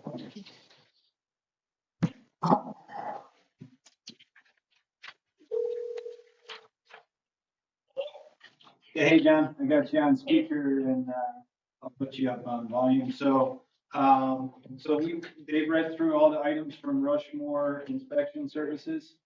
And I told them the one item that I think is kind of unrelated to this application is the guardrails, being that that's really more like a balcony type guardrail thing. Residential. There's just, the operators need access to the greasers and everything to keep all those bearings greased. Yeah. So did you want to go through the items? Yeah. And just tell the board your intention on each one? Actually, I believe all of them are finished, so yeah. Hello, board. Hey, John. Hi. The roof, I'm starting on the three items that concerns the roof. There are some old, screw holes up there, so we went up and siliconed all those holes. The missing caulk, we finished that. We finished around the whole building, with the caulk. There was some metal that was kind of sticking out. I know that the guys that, got more screws in and got it nice and flat so it fits right. And we finished caulking all of that. Couple taps, that was intended to be fixed anyway. That's resolved. So, as far as the double tap in the breaker. The door, I didn't work on it again. It's kind of a pretty door. I have a door that's exactly the same size. It's brand new, but it has a couple little dents in it. And I just didn't get it taken back in time, and I'm willing to donate that to the town. It's like a $300 door. I mean, I was thinking two things. We could either, one would see how this door does that's currently in there, and I could bring that other door and put it in the storage, or I could just switch it out right away. So, but, I guess we could decide that. So either way, I could give you that door. Um, let's see. Okay, the interior. I think I have a thing in with Terry to ask for a cover for the sump pump, and then we're gonna build a cover. And then he suggested a ladder in that valve pit, which isn't a bad idea. It would be kind of nice to have a ladder in there if the board approves that. So let's see. And then stuff that he mentioned in this report, but wasn't really on this item that I'm concerned. I did put a screen on the exhaust port. She kind of mentioned some rebar sticking out, but that was a rebar, but I don't know where my guys left concrete stakes in, but those are gone now. I am gonna just go ahead and cap the unused conduit and set the duct tape on it. Just need a couple more caps and then that'll be done. The temporary extension cord, I'm kind of using that as a temporary pump, that's all gone. So it's set up now the way it should be. You mentioned an exit sign. I don't know that we need an exit sign. I mean, what I was gonna do is I have an emergency light. I'll just donate that to the city too, or the town. I was gonna put that on the inside, and then there'll be an exterior light on the outside. That'll come on and off sunset, sunrise. But we'll just put an emergency light on that whole area just in case for some reason somebody's in there and the power goes out or something like that. That emergency light has a battery in it. So, and then the only other thing, there was a hole in the floor that we're using for a tie off, but that's gone too. And then overall, the rails are up, the gutters are up, the garage doors are sealed, all the trim is done, and the floor is epoxied. It did. I went ahead, one of the epoxy kits came and it did not do well. It never really dried. So I bought 2 more kids, and I'm gonna recoat that area and some of the other areas too, just give them more coat, so let's go ahead and do that. And then I believe that's it for that. What about the mesh screen over the vent? Yeah, that's done. Okay. And the other one I saw was, okay, so for the ladder in the well, so that's a little bit of a thing. So we don't design ladders for the wells because the risk of engulfing requires that that would be a confined space, and confined space, that should follow confined space entry. So if you put a ladder in it, then the guy is just climbing in a, basically a place that he could be engulfed. Which is why we didn't put a ladder. Now, we could do it. I mean, manholes have ladders historically, but they're going away from that because of that issue. That you should be following a confined space where you have an attendant and the guy's actually, I mean, he's got a harness on and he's tied off. I know that seems silly for a 5 foot or 6 foot well, but that's technically how OSHA looks at it. There's probably no real reason to go in there because I built Yeah, a house turning deal, and that's, so there's, you know, for normal maintenance and all, there's really no reason to go in there. let me explain that to them, John, because it's in the picture. So if you look at the picture on page 16 of the report, or 41, there's a pipe that's on the right-hand side. It's a gray pipe on that well. That's what John's referring to. He basically created a key, like a street key, that he doesn't have to go down into the well to turn the valves. He just drops that gray pipe over top of the valve and turns it. And he's got 2, I think you got 2 of them, don't you? Or is that the same one? Just use it everywhere.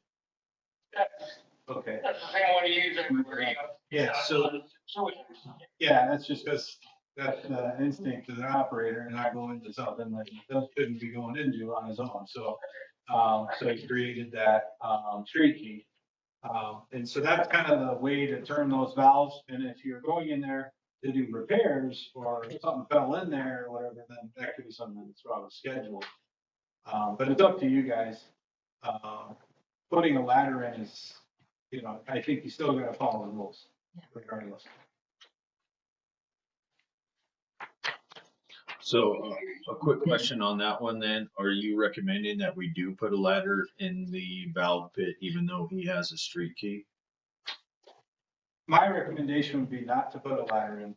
And that's a pretty standard recommendation I make, even if it was a manhole or a wet well. We don't want the temptation to go in there alone and something happens. So then you gotta physically go get a ladder, put it in there is an effort, a thought process. And so that kind of gives you one step before going in there without thinking. And I prefer to kind of dummy proof stuff when we're doing this type of operations. So then, for that one, is the intent to leave it open? Or is the intent to put a grating over that? Yeah, so he said that he's gonna build, and it's in the packet, he's gonna build a cover for it. He's gonna custom build a cover. Because the ones they make for the wells, those wells are flimsy and wouldn't ever hit somebody's weight if they fell on it. They would just crush it and fall into the well. They're just plastic and they're for rain. So he's gonna build one that could handle somebody's weight if somebody fell on it. Okay. Right, John? Is that what you said? Yeah, and it was, so you can still kind of see through it to be able to turn that valve, you know, that's in there on and off too. Oh, that's good. So, yeah. Okay, I did have one other question. So I don't see the clear well mentioned in here. Is there a plan to put some kind of grating over the clear well, or is that something that we need to address as well? I think it's being covered by the ultrafiltration system right now, but since that is on wheels, do you think that we should get some grating over that as well? Just it's a pretty long fall down there and there's no water in it. Yeah, I was really thinking from that standpoint on moisture. Because when we get into the summertime, I mean, that's a source of humidity in the building. and it's over top of our equipment. So I always wanted to put something over it from that, for that reason. So I think that you could have a, like a, what's that called? Like the boards on a hockey rink, the clear stuff. Acrylic. It's like, Lexan, huh? Lexan. Yeah, it's basically, you just cut one that's the same shape of the clear one, and you can slide it over top of it. This is probably nobody's gonna fall on it, because the, Yeah, everything's over top of it, but it would keep moisture in, and then it's a lid, basically. But it's still, you can still see in it, Yeah. something like that. I was gonna say if there's a, there is a dehumidifier in the building now also. And a vent running. But another way you can take care of some moisture if it's needed is just to hang a fan in there, a box fan, and just have it going all the time, you know? So, Yeah, there's a fan that's exhausting to the outside, so it's taking air from the inside, you know, any humid air and pumping it out. And, I haven't really noticed it that humid in there, believe it or not. So it's been pretty good in there, but there is an exhaust fan that will exhaust out, and there also is a dehumidifier that'll just dump any moisture down the drain also. That combo should really keep the humidity down in there. I would like to ask too, John. So we have, we made a schedule as a board to tour the facility next Tuesday at 5 PM. So if you're going to re-epoxy the floors, would that be dry by then? Yeah, so I will plan on that. I want to give it like 36 hours, so I'll make a plan to make sure it's dry before that. Okay. Yeah, I just wanted to let you know that we are intending on doing that. I think Perfect. I think you would have been notified very shortly after the meeting if you weren't already, but might as well get that out of the way too. I guess my only comment would be any cover for the clear well. I would recommend that we make it something that can bear weight, just on the off chance somebody's pushing the ultrafiltration system around and happens to trip or something, and just to make sure that we don't have any chance of anybody falling through any cover that's on there. So that would be my recommendation. For me. That's where I think it'll come into where we would build it out of like some green tree wood. Because if anything else, even the one we were talking about down at the other end, actually Anthony brought that up. I was thinking, oh, we'll just cover it, but they're also flimsy. I like the idea of building it out of wood. Plus, it gives the option to, you got pipes coming up out of there too, so you can kind of customize it around, if you will. Okay. And that is the thing, you can't just roll that ultrafiltration, because it's, you have to disconnect all the pipes. Oh. It can't just be moved around. I see. Not I didn't realize. readily. Right. Okay. All right. Thank you. Okay. Is there any other questions for John or Anthony in regards to the report? Yeah, I don't see any. Are you all ready to move on to the next item? All right.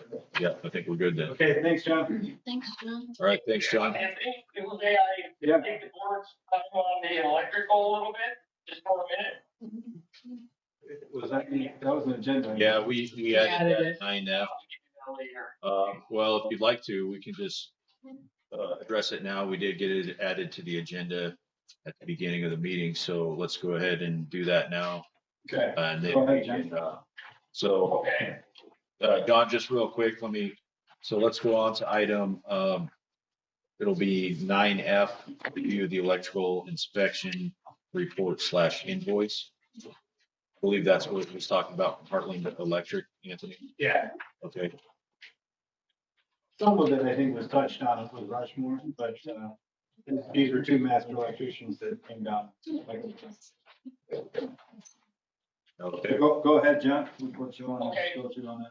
So the top items are GFI. That's a little bit of a gray area, but we went ahead and we did all the outlets, the 120 volt outlets to GFI, with exception to the lights, because that particular breaker is back ordered, but I'll have that done, but the rest of them are all completed now, GFI. Now, another exception is 240 volt. I have not done that yet.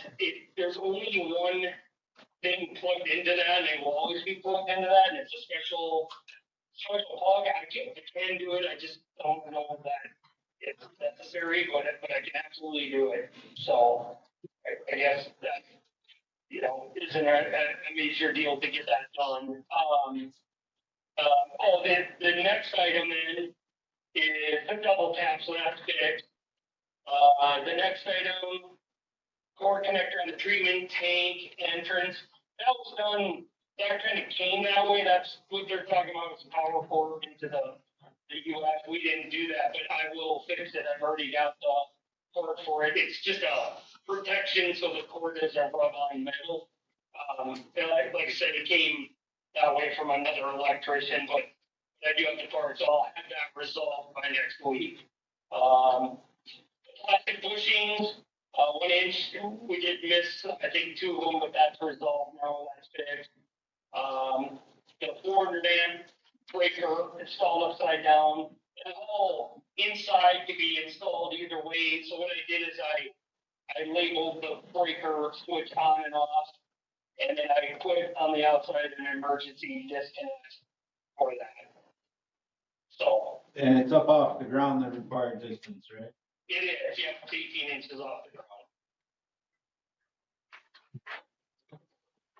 And then one thing he didn't put in the report here, we had talked about, is he was talking about, it'd be nice to have a second ground rod. Yeah. So the grounding going outside to a ground rod that's pounded into the ground. I went ahead and got another ground rod and installed that. So there's now a second ground rod outside, and that's completed. He didn't put that in the report, but I went ahead and did that anyway. Yeah, we talked to, because he called and gave me a rundown of his report, and yeah, I noticed that's on there. And I said that's important because we have a lot of stuff running on VFDs. VFDs are very sensitive, and when you get a lightning strike or something, it can still let that surge before it shunts it to the ground, so. Yep. Okay. Is there any other questions from John from the board? Just let him know. I'm gonna give him a call tomorrow to talk about the stuff on access, infrastructure access. Yeah, John, so Aaron's gonna give you a call tomorrow to talk about some protocols for operators going in and out of the facilities. To make sure everybody's wearing a vest, and we talked about magnets, like magnets for vehicles, so that people know they're our vehicles. So looking into doing that. We talked about that before, so. Okay. Something that'll add value. Okay. Very cool. Thank you, John. Thank you, everybody. Thank you. Okay, thanks, John. Have a good evening. All right, you too. Okay, so, any discussion on this one from the board? I went over it in pretty good detail. No, we do have a couple items coming up. Lid ladder safety tape for well pit. Might have to discuss having that ladder out. But right now, do we have any discussion on the report itself, either of them? Okay, well, I don't see anyone raising their hand. I think we addressed that topic pretty well, so let's go ahead and move on to item 9D, approve the replacement of the booster pump for 40 task court. So Bradley, do you know who put this one on the agenda? Friday, put it on the agenda. Oh, I put it on, But Jan's do you think request. you talked to, I assume, John? whoever came to look at it, like a month ago, he said if it happens again, she might have to get a new one, so she's okay with getting a new one. But she had already gotten a new one, but now she needs another one, because her pressure keeps going down. But So is she having low pressure issues right now? right now, today, I don't know, so she called last week and said she had issues.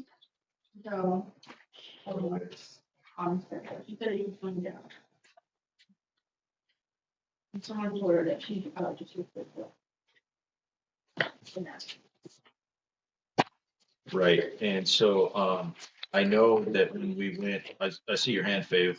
I know that when we went and looked at it, I was there when, John's guys, inspected it. And I believe at the time that the breaker on the pump was tripped, and that's why it wasn't working. Um, those pumps aren't really designed to have that come on and off by itself. If that breaker trips, you have to go down there and turn it, so. We may need to have somebody go in there and do another inspection to find out what is going on with that pump. At the time, the pump was still working. Uh, We didn't, let me think, I don't believe that we removed the insulation that was on the pump to look at it, but we could gain access to the breaker on there. So maybe what we should do is do a more thorough inspection and then see if we do need to replace it. Does that sound like a good idea to the board? Faye, would you like to come up and address the board on this item? I just wanted to say, it was just running at half pressure. Oh, I know okay. Jan. Oh, okay. So that's what she told you? Okay. All right. Well, I think what we'll do is we'll have the guys go do another inspection. And then if it's warranted, we can go ahead and replace that pump. Okay. Or see if the board will approve the replacement of that pump rather. Okay, so thank you for that. Thanks for everybody's help on that one. Let's move on to 9E. Approved quotes from Black Hills Technology. We have two quotes here. First one is the wet dry vacuum and mops for 177. It's in the packet. Looks like item 9E1.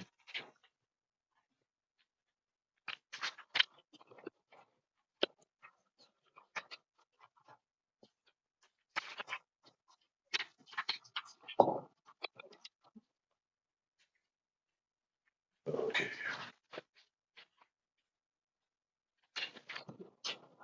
Bucket, mop head, and a rug.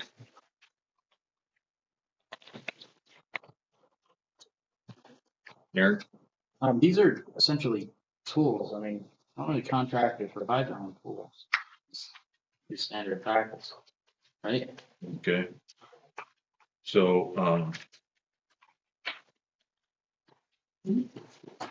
that's an interesting point. Do you have any other discussion on that one?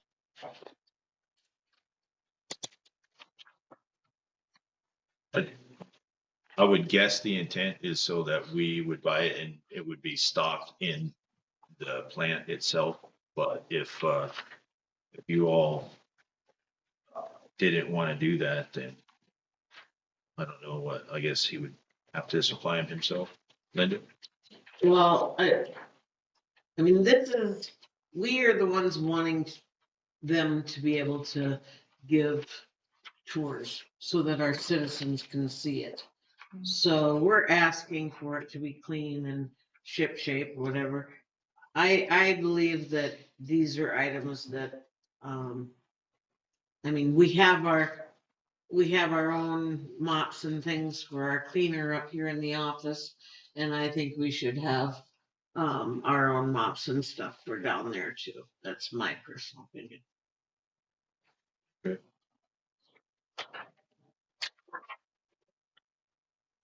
Oh, would anyone like to make a? I'll make a motion that we approve the wet dry vacuum and mops and mop equipment, rug and mop head mop for 177. I'll second that. Seconds. Any further discussion on that one? Okay, seeing none, all those in favor? Aye. Aye. Motion carries. Thank you. So on to item, the backside of that page. The lead ladder and safety tape for the well pit. And before we get started here, Anthony, was this the ladder that we were talking about that Yeah, and probably shouldn't do over the valve? so what I asked John just now is, instead of a ladder, could he do a cover for the clear wall with that same budget? And he said he could, so it's up to you guys. If you want to get the 2 covers instead, one for the well, and one for the clear well, and not do a ladder, and then you'll make it so that his key can go in and still turn the valves without opening up. I would like to make the motion to remove the ladder and put the other well pit cover on and to approve that. At the clear well. Clear well, yep. Okay, I'll second that. so Linda makes a motion. Aaron seconds. And also, I'll have to address that here in a second. Aaron seconds. So we do have the $50 eye wash station that we added at the beginning too.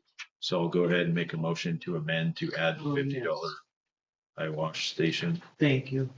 Sorry, I didn't notice that. Oh, yeah, no, that's fine. I just saw it after we made the motion. I'll second that. The seconds.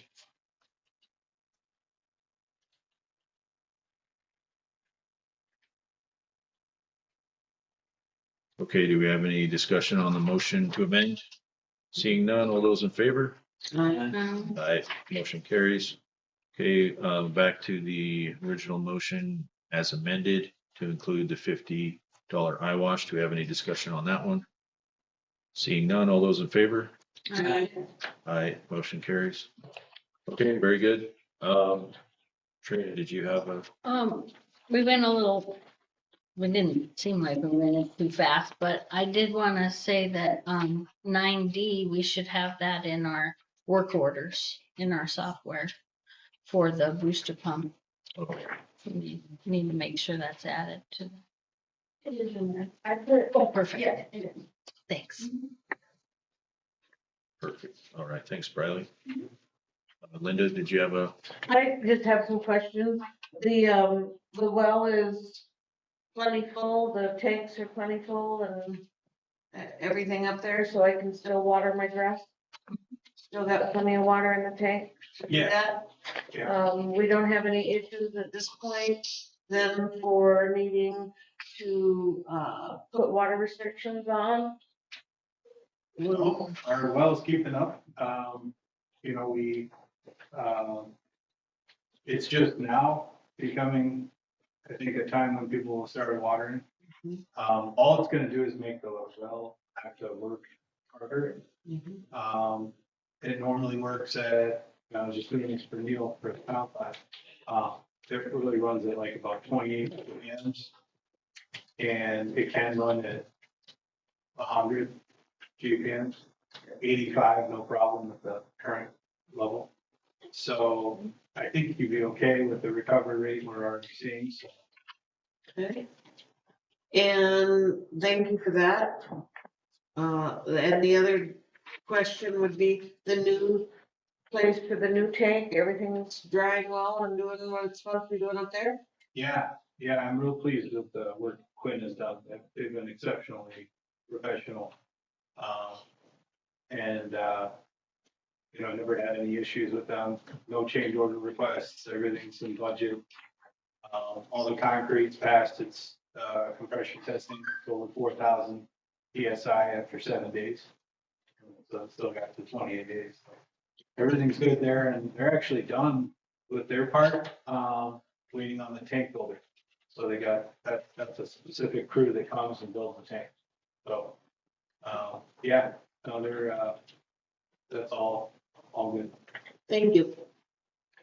All right, thank you. Donna, did you have something? Well, Linda brings up the concern about putting water limits on. Those trucks from the electric company, do you know how many gallons a day they take out of there? We should have that on record, right? I called and got it. 30,000 gallons a day. So who okayed this? As far as I know, nobody did. Do you know, Linda? But no, I don't, it's never been something that we really okayed, the bulk water. I mean, we've Well, but Kind I of didn't been realize in- how many thousands of gallons they were gonna take out of, you know? Cause I talked to, Jesse, myself, and, he said he had to get ahold of the supervisor and stuff. And he called me back and we talked about it. And he thought they would be done last week. Well, they're still hauling this week. But he said it's 30,000 gallons of water a day. And so what is that, you bill them monthly or weekly? Yeah, we'll or- bill them monthly. And so what are we looking at there? I think That's doubling. it's gonna be 80 for the first 1,000, so, and then $10 for 290 plus 80. 370 times, let's just say 2 weeks, that's $3,700. $3,700 for 2 weeks. Mhm. And Anthony says that we're okay, we're not, the well's fine, we got plenty of water in there. Well, I mean, 30,000 gallons a day, I mean, every day would be concerning, but, that's a day's worth of pumping Right. at the normal flow rate. Now, it doesn't pump at 30, it pumps at 85. So it cuts that down to, 8 hours of pumping to replenish that flow. I don't think you'd want to make a habit of that. And I think the other concern is more about where they're taking the bulk water from, because it's a lot of wear and tear on those hydrants. And it really should come from like a filling station. We have something down at the Battle Creek, but we've never really used it. That's like an overhead filling. But I would consider us looking into that. And it's a lot easier on a system than opening up a hydrant. Okay. Well, I think we need to put that on a future agenda or a work session or something then. Yeah, let's That's add it to the next meeting. Well, they should hopefully be done by then, like Yeah, Jeff right. said. We thought they'd be done last week, but they're taking, I mean, it's like 2 trucks at a time going in and out. So real quick, Anthony, what is our water capacity in the tanks? It's like a couple, what, 400,000 between the 2 tanks? No, we have over 500,000 gallons of there. So 500,000. So the thing is it's not really making a dent in our water capacity overall. Now, are we seeing that the tanks are filling up and maintaining that full state? Yeah, so if they're taking 30,000 gallons, that's 30 gallons a minute. The pumps won't even feel that. Okay, If you double that, that would be the town plus them, that's 60, and we're pumping at 85. So it's still not putting a dent on us. Now, if they went above 50,000 gallons a day, I would be concerned that the pump's just running all the time. okay. The tanks, it's good to have a replenishment of chlorine in those tanks though. So that turnover is actually a good thing for the quality of water. Okay, and then the main concern is, as you mentioned, the wear and tear on the hydrant. The Yeah. amount of water being used isn't really going to impact us other than the wear and tear on the hydrant. That's right. Yeah. Just like Jerry said, you can water hammer that when they slam it shut and do a lot of damage to that. Okay, Aaron and Linda. Yeah, kind of throw back to Mr. Ferguson, something he mentioned so many times is that buried tank up the hill, maybe retrofitting that as a bulk storage sort of delivery point, and then having a bulk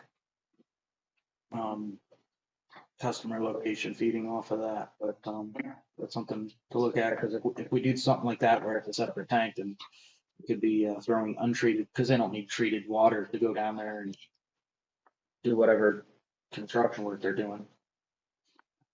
Say wear and tear on our treatment system, so on. Okay, Linda. And as far as, not knowing or knowing who's getting bulk water and who's using how much, that is something that has to be left to the office to find out, because they're the ones that get the calls. And so I guess in my mind, that would be Terry's job to inform the board that so-and-so called and they need X amount of water on this date or within this time period. And if it's right away soon and it's a lot of water, then I would suggest that she makes some phone calls and we have a quick special meeting or something on that. But the office staff should know how much can be sold safely in a certain amount of time. So, and then just inform the board at the next meeting. Okay. That's a good idea there. Thanks, Linda. Mhm. So are we all done on water and sewer department updates? We had a good discussion there. So moving on to public services department on street, there is a single quote in the packet and I had thought I forwarded, there was two other quotes with Dakota. I thought I forwarded them to Terry and I didn't. And I saw that, I think Mark sent this one to you directly. Is that correct? You gave me the one I have that's in the packet. Okay, so it must have been two different emails. Yeah, So because you there- were waiting for another one from Simon, Right. and then we hadn't given that back, and then that was. That's right, yeah, so there's two other quotes here. I'll just go ahead and state them real fast. I mean, I'm still waiting to hear a call back on Simon. I'll have to reach out to them again and see if they can give us a quote for these other two. But this one here is for milling and final shaping on McDermott Street. I mean, if you all haven't been down there, I know Faye sees it quite a bit, and actually Trina does too. So, but there's like a big hump right in the middle of the street where the millings have worn away on the edges, and so it's uh, this quote would be to, I mean, obviously mobilization, but milling the roadway flat and then do the shaping and then just leave it as just pressed millings, I guess, and not. We're not trying to rebuild the road or anything like that, just to address the damage that's there right now and smooth it out and shape it. And I'll I'll just quickly mention these quotes too. And I did forward them to Terry tonight. And so if anyone wants to see those, I mean, we're going to have these in the next packet too, but just real quick. Um, so to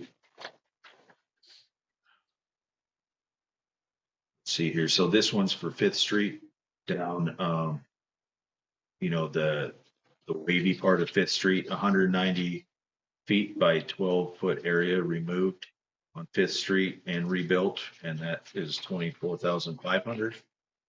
And then we have one more for replacing the failed areas on the south approach at Corner Pantry. And I think we had talked about doing a little bit of concrete work and some hot mix, and that is for 18,185. So those will all be in the next packet. Hopefully we'll have some competitive bids in addition to those by then, but I don't think that we can take action on those tonight. So if you guys are okay with it, we can move on to the next ones. We do have one, a truth quote for Dakota Asphalt. So go ahead. I'll make a motion to table that one. Second. A second from Aaron. Do you have any discussion on that? Okay, seeing none, all those in favor? Aye. Aye, motion carries. I didn't notice any streetlights that need repairs, but if you all see one, please let me know. Let's go on to law enforcement committee. Would anyone from the law enforcement committee like to go over the log? Well, there wasn't nothing really important, nothing drastic on here. They're 49 calls, one of them were just extra patrol and papers. Ambulance for this one time. Fire call. That's the other one I turned in because John from person subdivision, someone decided to. It's grown some more. School patrol, which I've seen them get, they go down through our development down there, which is good. Other than that, I think it's nothing really drastic.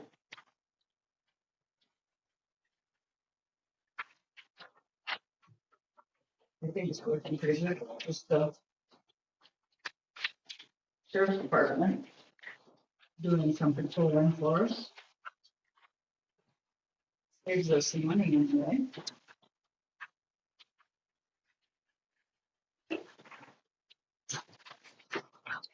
It's a pretty average month. Very, but not too much serious. A lot of the basic normal extra patrol, school patrol, ambulance calls. I'll get some more traffic. Okay. You all ready to move to the next one then? Sure. Okay, 11B, approve sending animal complaint letter. I didn't see a copy of the letter in the packet. Do we have a? Well, we copy of that? did one, but we, I guess we didn't think about putting in the chat. We have one that's ready to go and I'd like to have them send it certified tomorrow. I did put it in there because it had personal information, so I didn't really want Oh, I to. see. Maybe we could do a quick executive then, just since then we could protect the personal information at the end of this meeting. And then I would do put one for the the board member. afterwards. Right, and let's see, is that? I don't know that that's a valid reason to go into executive though, is it? We have an executive session tonight. We need to talk about what the lawyer said. On Preston. Oh, okay. All right, I'll tell you what, can we do a approval, just pending email review then? We can email the letter to the board and take a gander at it before it goes out. No, can't do that. Can't do that. That's, I thought we gave the essentially abatement committee this. I thought we did too. We gave that, made that motion essentially giving them the authority to send out notices. That's the last one. Motion by Swedick to grant abatement committee code enforcement administrative authority as animal control officer.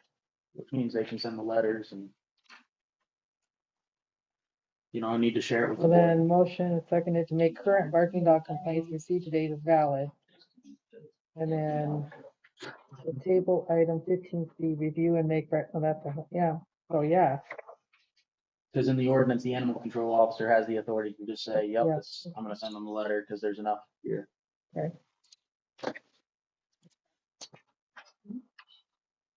I mean, if you want to have other board members look at them before you send them, you know, just sort of like I said. Well, the finance officer and this assistant finance officer, the three of them. And we based it off of one that was sent a couple Previously, a couple of years. years ago, same thing, so. All right, well, if you don't mind, I'd just like to get a copy of that too, just for my records and stuff. Right, got it, so, yeah. All right, cool. So we can go ahead and send it then and give you a copy of it, right?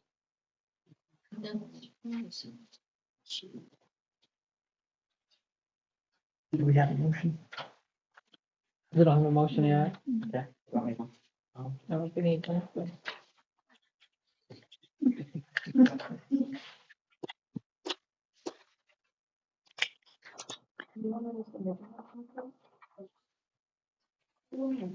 I think it's tough because it's a committee versus the board, but it's a letter that comes from the board. I think the reason why we had this on the agenda was because of 9009B. Should such complaint be declared valid, the town board trustees upon the majority vote may give the violating owner a written warning of such violation on the first offense. I think that's the reason why we had this one on the agenda. I mean, I could have Briley printed and just black out the names, nobody had my personal information. Yeah.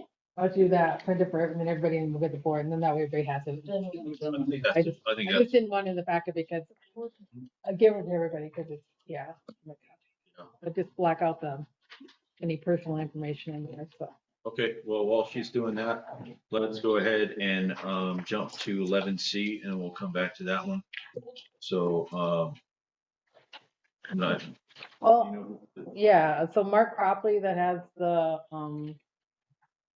your guys' old campground had come in and told me that he's having a problem with the truck going by and like at 5 o'clock in the morning. And I said, well, we have the ordinance, but he wants to see it enforced and he'd like to see like like some kind of fine, like you do from courtesy notice. I'm not sure. I know we've had trouble out here when they come by here, but we've never done anything, so he just wanted to know. And he said he'd even be willing to sit out there and give him a warning if he Give him a could. So, citation. yeah, so, and I thought he was gonna be at the meeting tonight. yeah, I mean, first you'd have to get him to stop, Yeah. right? Aaron, did you have any ideas on that I one? don't know. We don't have law enforcement. We can't Right. really enforce. We can't enforce any of this. I think the best angle we could possibly hope for, and I think this would benefit the town as a whole, is we need to see if we can bump the lower speed limit to a longer stretch. So they slow down a quarter mile, half an hour earlier than they are now and stay slowed down for longer. Just widen that window and get them slowed down. If they're slowed down that far, then you're not gonna hear to the brakes because they're already done using them. Mhm. Yeah, I mean, they will have to use brakes coming down that hill, but if they start off going slower, then you won't have to use them as much and maybe they could just get by without using the engine brake. But yeah, how do we enforce it without law enforcement? Donna, I know you're the acting animal control. I'm just animal control, I'm not people control. Well, Linda had asked people last year to send letters in so that she could present them to DOT, right, for that very purpose. Okay. But I wanted to, but I don't think I ever did. Did you get any? Well, so, should we go ahead and recommend to Mark to send us letters and maybe send them on behalf of all the people in the park so we can, get I don't know, maybe he doesn't need to send a letter for each one, but it somehow mention the number of people affected there. Okay. We can. Well, they have a sign that says J Briggs on it. Don't we have one? No engine braking, yeah, they're like, Don't we have one right up on the hill? We have one, but it's not soon enough for that. I mean, it would need to We should be, talk to DOT about, it would need to be. talk to, DOT about putting one. Thank you. Okay, so, I think that's it. Terry, would you like to reach out to Mark Yep, and I will. make that request of him? Okay, cool, thanks. So, I think that item is addressed. So let's go back to item 11B, the letter in front of us now. This is more of a form letter, you know, but.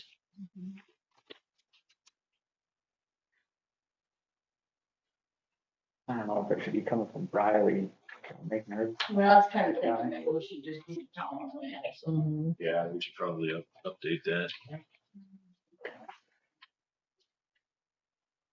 I mean, either I'm signed, looking for you. I would say either signed by the chair of code enforcement or the board president, whichever one, but probably not the administrative person.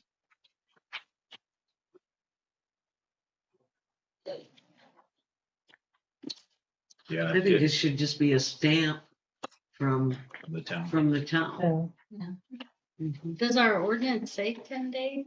I thought it was 30.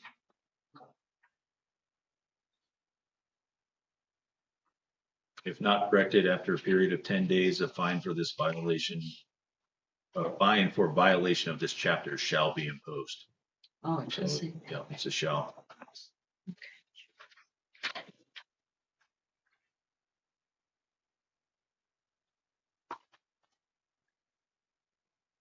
Cause I think just the town of Hermosa on top and do that, that's what we've all been able to. Well, I think it needs to be stamped. You know, I mean, it just looks more professional and better if the stamp's at the bottom also. Okay, so is that what everyone else would like to see, a stamp at the bottom? Just a, Could we just use the seal? okay, I mean, is that? Brown. What's that? I mean, okay, so I'll make a motion to approve this letter, with the stipulation that instead of Riley's name and signature being on there, it's, replaced with the stamp and the, uh, label of Town of Hermosa. Is there a second? That's I didn't go. Don seconds. Okay, do we have any further discussion on this one? Okay, seeing none, all those in favor? Aye, motion carries. Okay, looks like we're done with section 11. We don't have anything listed specifically economic development, but do you have any items you'd like to bring up here? Yeah, I mean, economic development wise, the tourist season is not winding up the way it has in the past. Businesses I've talked to, they're not seeing what they should be seeing by now. Hopefully Memorial Day will change that. The fuel prices are slamming and we will see it on our sales tax. You're going to see a hit this year. From this slow startup. But Heartland RV's winding up. They're working on their sign over there. Last I stopped in, Mark's doing work over at the park. The coffee house is having, I think this weekend, a sale, kind of a business liquidation type sale. So if you're interested in any of that sort of commercial kitchen / coffee house kind of stuff. Oh, and I put cards, they had cards, little business card size cards they made for that Helping Hands program that started. There's a stack of them over on the desk below the map of used to be. And So what is this helping them? What did they do? so they'll go out, anybody who needs, like, if they struggle to take care of the yard work or need things taken care of around their place and they're either unable to, or, kind of like, Hermosa Connects. Yep. Yep. And they got a form that you can fill out and submit for yourself or somebody else. So, flower pots are all over the place and they're beautiful, really cool. Yeah, good job, Shelley. During Yeah. the season, very We nicely. got 2 this year. And Dan and there's Dan.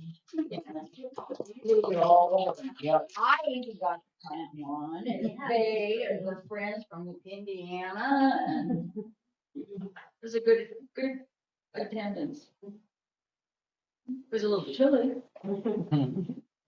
We made it. I didn't stay very long. I think that's all I got. Next meeting's June 6th. At Hot Ninth. Dog? Did they decide? Meeting's June 9th.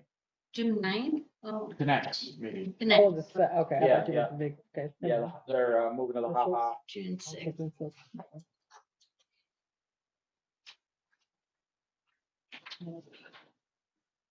Six. At Hot.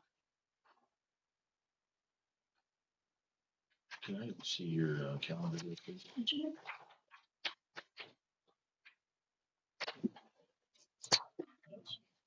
Okay. Where's Hermosa Connects gonna have their say for their meeting? No. Uh-huh. Or at all, We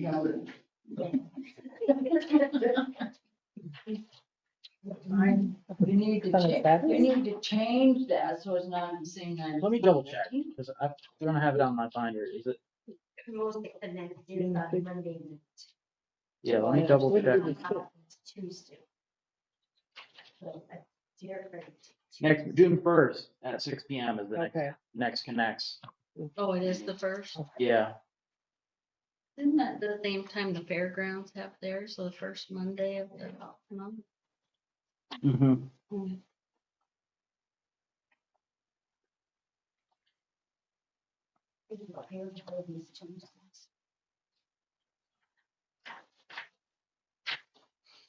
Okay. Sounds like that's it for economic development. So let's move on to claims. Just as a reminder, we did add to the bottom the utility, bill. Was it a deposit refund? Correct. And how much was that item? $149.28. So it brings the total claims to $61,562.10. All right, thank you.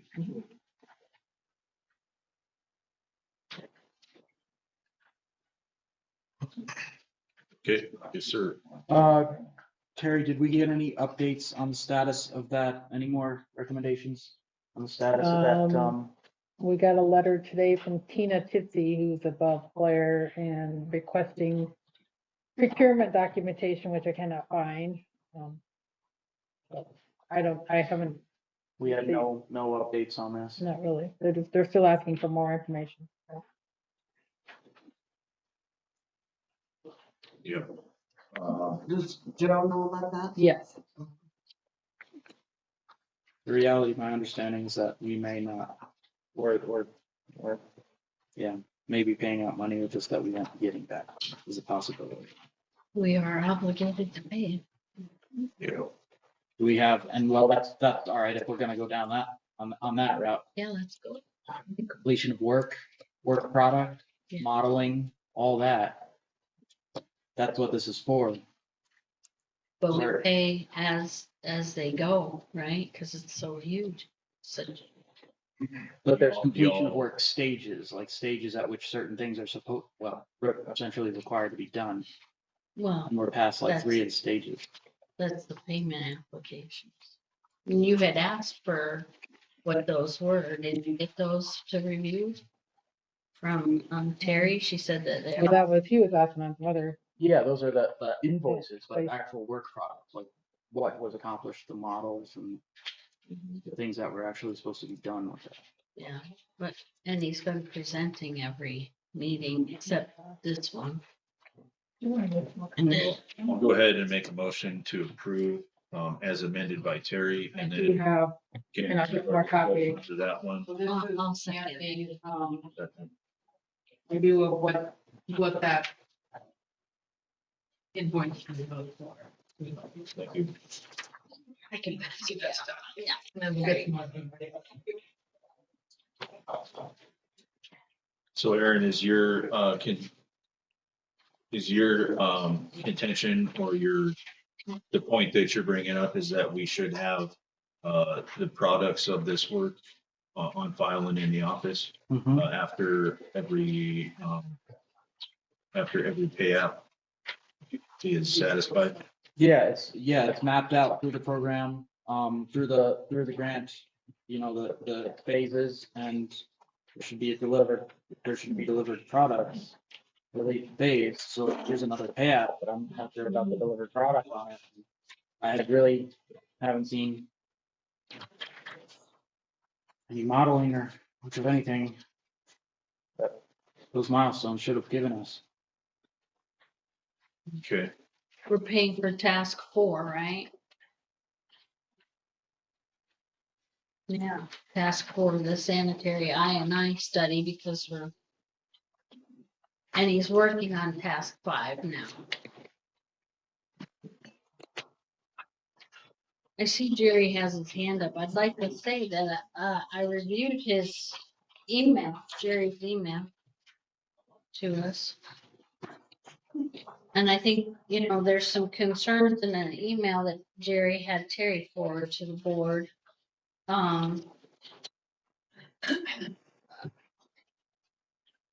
And they should be addressed, but we should have the lawyer look at them and review them as well. I don't think that we could make any conclusions based off that email today. I think it would be wise to have the attorney kind of review that documentation.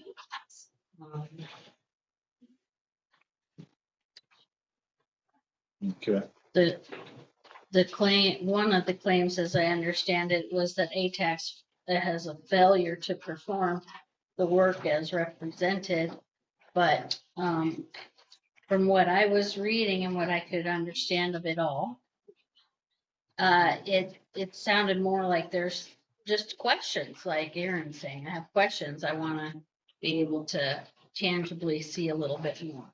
And I feel like a lawyer who has some experience with grants would be able to address that email and these questions better, but we still have a duty to pay out for the grant as work is continuing. So I would ask the board to consider, well, and again, too, we originally had said that the president, vice president had authority to tell the lawyer. We kind of mixed that back and forth. So I'm not sure if the whole board needs to decide if the attorney can review that email. Or if we need that. I mean, it doesn't hurt and we're here now. Yeah, so the comment about the president, vice president directing the attorney, that's not accurate. Okay.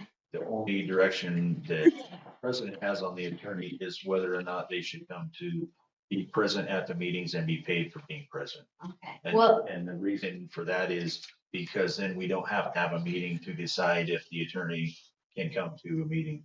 okay, so I have two things that I'm trying to say, and I want to repeat myself to make myself clear here. I think that the attorney should review the email that Jerry sent to the board on this subject. If the attorney has grant writing experience, you know, because I think that's key to this. And my other point is, we as a board have a duty to continue to pay for this work. We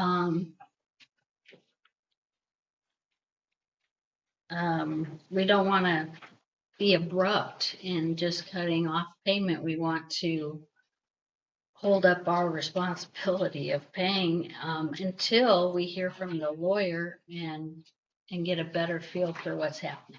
Yeah. There's good concerns and there's good questions, and yeah, a lawyer needs to review it. Okay, so we can put that on the next agenda to have the lawyer look at the letter from Jerry and see if we have some concerns there that we need to address. I mean, up until we do that though, we still do have, so we have this outstanding bill for work done, but then, I mean, they're going to continue working on it too. And so, I mean, if the board has questions, should we direct him to stop working on it until those questions are answered? And then we'll be moving ourselves further back on the timeline. I mean, there's some things that we need to kind of keep in mind as we go forward with this. So, Aaron, did you have a comment? Yeah, that really, the reality of it is that probably is the most prudent position to take at this time, is to kind of hit the brakes, put a breeze, whatever you want to call it, till we figure out what's going on at OEM.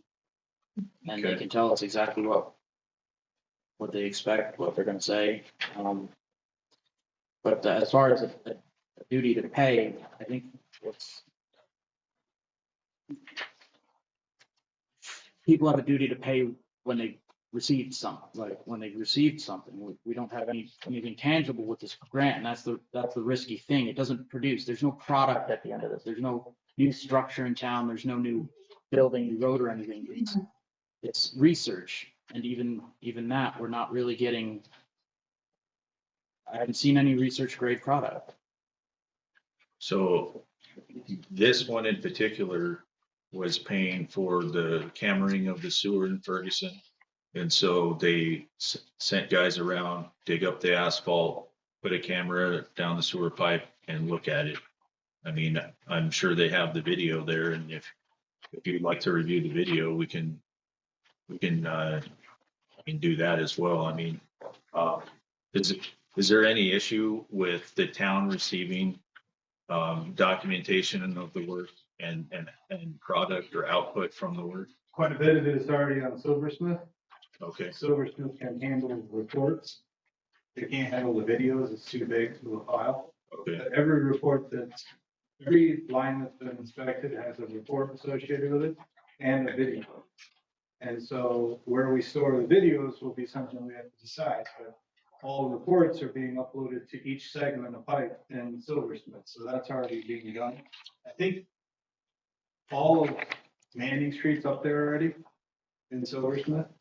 And then obviously, like you said, the guys, we didn't really anticipate having to break asphalt to access the sewers, you know.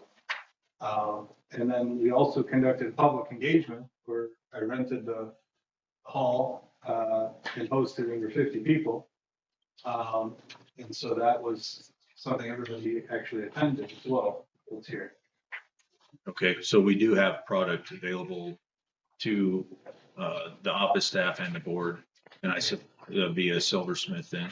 And Joan published a video of the public engagement on April 15th, and it's available on the YouTube channel. Okay, all right, thank you. Trina, I saw your hand up. You had mentioned that before about Silversmith being the location for the reports and about the videos, and we just never picked up off of that and decided where those videos should go. So we do need as a board to decide that. And I think we have our own personal server, or do we have everything going up onto a OneDrive or something like that? Yeah, but they were- Yeah. Okay. Jerry, I do see your hand up there. Linda, did you have your? I just think that if anybody wants to see it, the public or anybody, if they could just come up to the office and the office staff could plug it in and they could sit here and watch it on the TV. That's been standard with all the sewers, every time that sewers have been cambered, the public can look at that if they want to, and I think that, I guess I would leave it up to Terry and Briley to think about it. Would it be easier for you to standardly say Wednesday mornings would be the time for that, or, so that you're not bothered it's not taking time out of your day every single day, all day long. Now that puts some restrictions on the public, so think about that and decide what you think would be the best, I think. Okay. Jerry, did you have, I know you were mentioned and your email was mentioned, so it sounds like we'll have to have some review of that. Is there anything you'd like to present on that? I'd definitely like to have a couple of comments on it right now. Okay, would you like to have the podium, please? One of the things that I did when I went back and looked through that, I went back and looked at what was in his proposal, who was supposed to be doing the work. I know that Trina just mentioned something about, well, they did some work in task 4. Well, the work that was supposed to be done in task 4 was supposed to be done by John Cox. He gets paid he was getting paid $180 a week. If you guys would have looked at the billing, the person that Anthony is billing and say did that work was John Burkhart. You could go back and review John Burkhart's qualifications. That's not there. And then also it was billed at John Burkhart's rate was 150, where John Poppins was 180. They billed at 180 with John Burkhart's name in it. That might just have been a typo error or something, but I think that those are the type of things that the board needs to look at closely before they approve something. And right now, to say You approve it when there's errors in it. I think it's not being, what you need to do for the public. Okay, You're not using your duty to pay is, yes, the duty is to pay. But it's also the duty to see to it that the bill is presented correctly. And there's some questions that do need to be asked, you know, you know, you billed for John, who did it? Who did that work? Did John Burkott do that? There's some serious questions that need to be asked. If you go back and look at that, so. I don't think that you guys would be missed at all by tabling this until you look at that clearly. okay. Well, thanks for your input, Jerry. Trina, I saw your hand up there. I don't want to get in a debate about it. Right, yeah, I mean, if, But that's why I said I feel like the attorney should review it. I didn't find a billing discrepancy and I didn't see that the wrong person was being billed. And I didn't see any FEMA violations in it. But again, I'm new to grant work. And so I think if we just have the attorney review that, yeah. okay. Yeah, thank you for that. Anthony, can you come up and present if you have a rebuttal to? Yeah, so it's real clear right here on our account statement. We billed for what? John Burkott for the first two and $150. So, there's like zero honesty there. Also, John Kopp was called, and John Kopp's from Hamilton, Ontario. And so he was called, and he had a conversation, we've worked together for a decade. And, you know, all I can say is that, for the level of kind of, I don't even know how to describe it. But I do know that as an engineer and as an engineering company, it's very out of the ordinary for people to just be randomly calling, you know, the engineering staff. It's not exactly, we're not public figures. Our time is not the public's time. So you get people calling you get people emailing you, get people, at a certain point, it's harassment. And honestly, that's exactly what it is. And it's illegal. And so, you know, what we have as a company is we have the right to sue somebody for harassment, to sue somebody for slander, to sue somebody for defamation. And hey, if the person's got a lot of money, then we can win a lot of money in that lawsuit as well. And that's really how the law works. And, you know, obviously, just making false claims about, you know, how we charge. We have a very clear and transparent way we charge. We create our account statements that we share with Terry and with our other clients. And we're 2.0 multiplier. So if you see the people in there, they're getting paid half of what I bill out. ATAC keeps half for all of our insurances and liability and everything, and they take half. And that's how I manage my billing. It's very clear. When I have somebody there, they get paid half.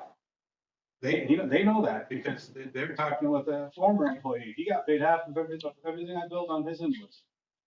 And so that's really just dishonesty, 100%, and misrepresentation of very clear documents that are unambiguous. And then just contacting my workers, thinking that was really going to work is also. I never contacted Steve on your work. Excuse me, sir. So we can sue you for that too. All right, I think we're kind of done on this discussion here. Is there anyone from the board that would like to make a comment or a question? No. Okay, so we do have a motion on the floor to approve the claims as amended by Terry at the beginning of the meeting. So I guess we'll just go to a vote on that one then. So all those in favor of approving the claims as amended by Terry at the beginning of the meeting, please say aye. Aye. Aye. All opposed, please say nay. And Okay, motion carries. Thank you. So, let's move on to item 14A, monthly financials. And the report is in your packet. So, and I did, you will notice the budgets are increased with that motion we made at the previous meeting, moving that 27,000, so that is reflected. Okay. I didn't make that change. So, yeah. So, okay, Yeah, so if you look at the, like the attorney budget is now 51,000, was 24. Then the law enforcement, went down to 47 from the 64 okay, that was, whatever, yeah. right. All right, thank you for that, Terry. Mhm. Okay. Anyone from the board have any questions for Terry on the financials? Okay, so let's move along to 14C, approve the auto supplement. Oh, that's fine. All right, I'll just go ahead and make the motion to approve the auto supplement. You can have a discussion on that one. I'll second you. With seconds, okay. So we do have an item in here for budget over expenditures, the automatic supplements, the ones approved by simple motion of the governing board may be passed in the following circumstances. When receiving state, federal, and county grants, when performing work for other governments, or when receiving revenue from insurance claims. And I believe this one is a receipt from the federal FEMA grant. Yeah, so for the first three, payments that we made and I've submitted and we've gotten that money back. So it's just basically putting the revenue in the budget and the expenses, so it's gonna wash out, but. Okay, well, thanks for all your work on that, Terry, and keeping us caught up on it, on all that. So do we have any discussion or questions on the auto supplement? Okay, all those in favor of approving the auto supplement, please say aye. Aye. Okay, motion carries. Thank you. So now we are on to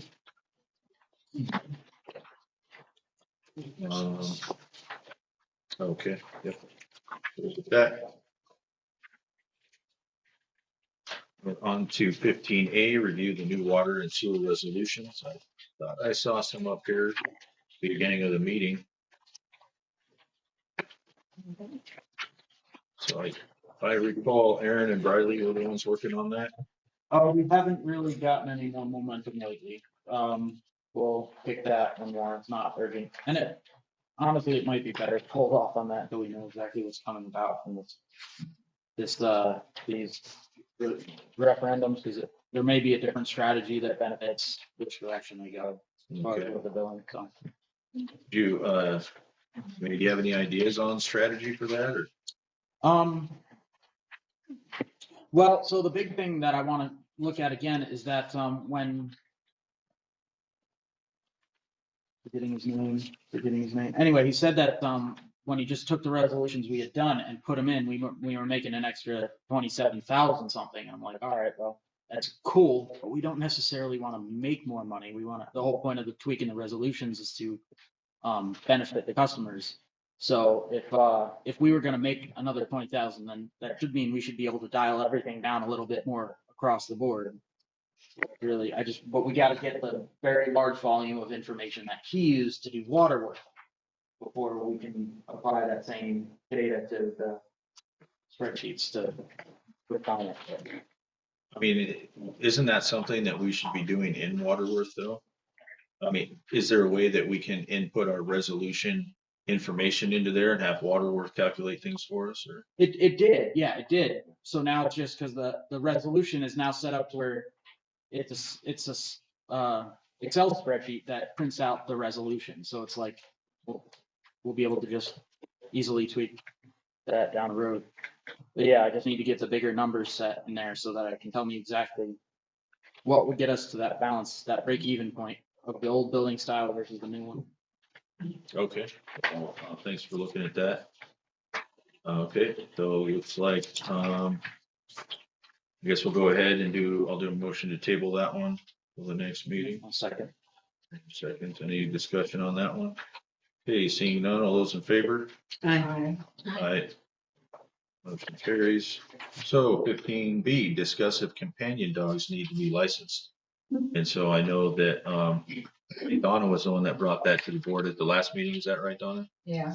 Would you like to, kick us? Well, I off know, the touch discussion? basis what they're saying, like, they're kind of waiting for us to decide what we were going to do. I know her dogs are in the house all the time, but she doesn't let them out. So I guess, Okay, Linda, the near. I think they should be licensed, but maybe for companion dogs, we don't need to charge for it. We would just need to see the paperwork and make a copy of the paperwork that they are companion dogs or we got a letter from the doctor. that's, you know, on this one, that's Service fine. animals. Service animals, They're, right. got their vaccine and Yeah. everything. Well, I mean, I just think it should still be licensed, but maybe with no charge for, Just tell them, so they have a. yeah, so we still have a so record you of it, have a record of it. just in case they would get out, you know. I think that would be the proper way to do things. Okay, That would be my recommendation.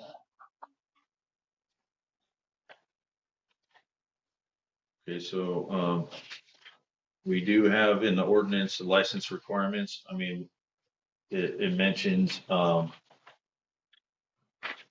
vaccinated for rabies and things like that in there. And I know that we made a decision at the last meeting to, I guess, grant an exception to that one.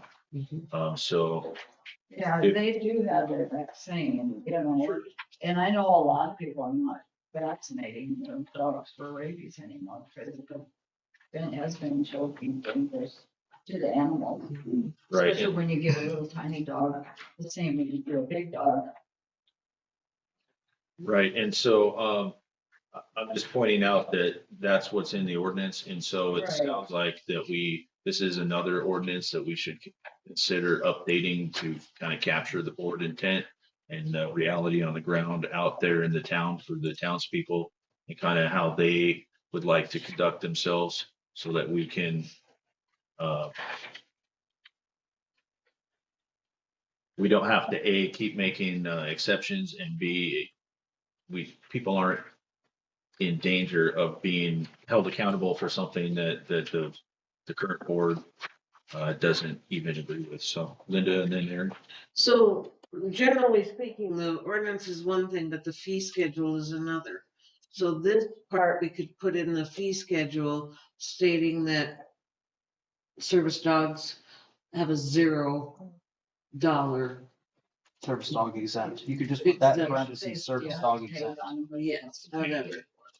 And that's in the fee schedule, not actually in the ordinance. Yes.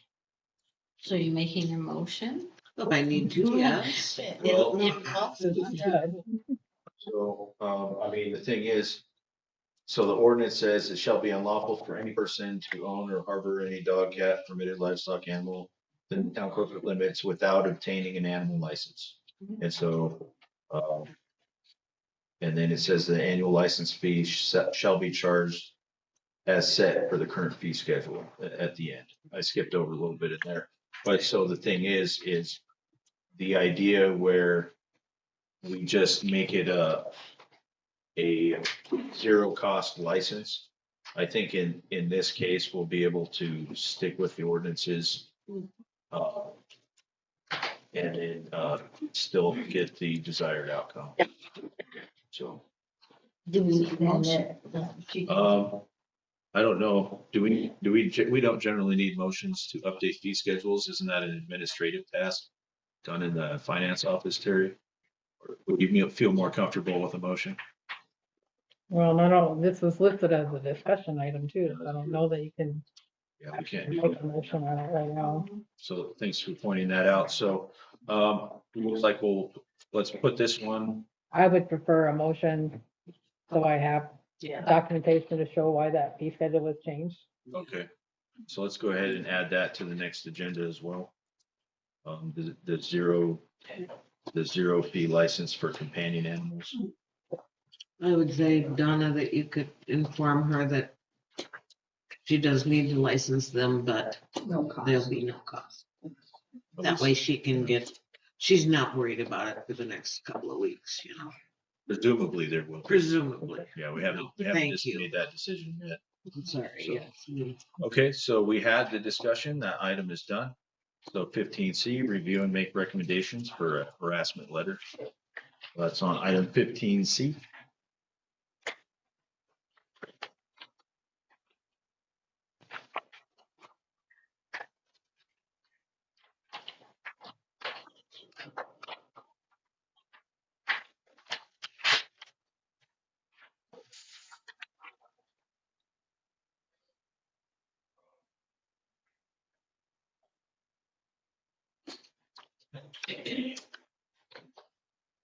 Seeing that we have an executive session, I propose that we table this letter for the next meeting.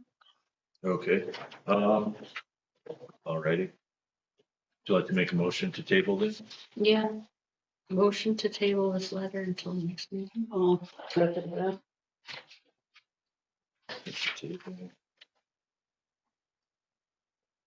And the seconds, do we have any further discussion on that one? Okay, seeing none, all those in favor? Aye. Alright, motion carries. Okay. Nothing in new business, items from constituents. See, it's almost 9 o'clock right now. I think we're intending to have an executive in a little bit, but if you all had anything you wanted to address the board with, then now would be the time to do it. I just ask that you please, just raise your hand, and then when you're called on, come to the podium so we can clearly hear you for the recording, clearly get you on there, and all your comments will be accurately recorded. So is there anyone who'd like to come up? Not everyone at once? Oh, Shelley?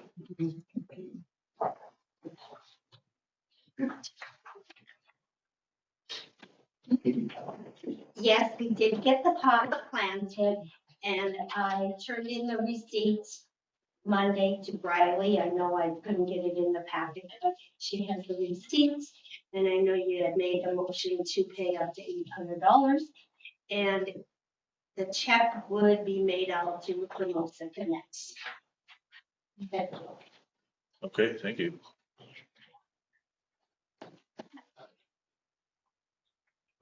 Jerry? Yes, one of the things that I've noticed today, driving around, and I was waiting to hear about it during the sewer update. But I guess my question is, what is happening at the lagoon now? Is that the excavators down there, the soil is being moved?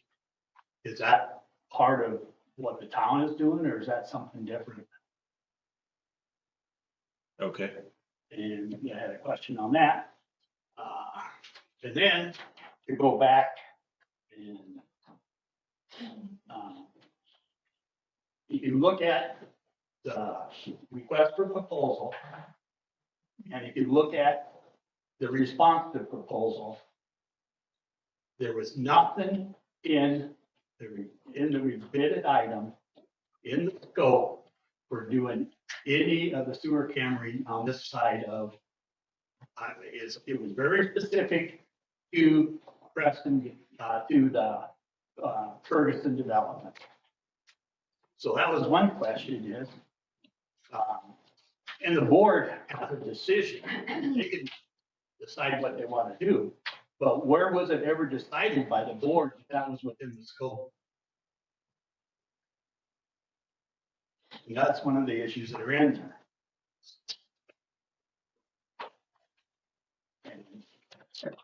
And as far as, he's saying I was lying, well, I'd like to bring up a couple times where he's lied to the board and lied to the citizens. We won't go into that. But the other thing I talked about, you said something about harassment. Okay.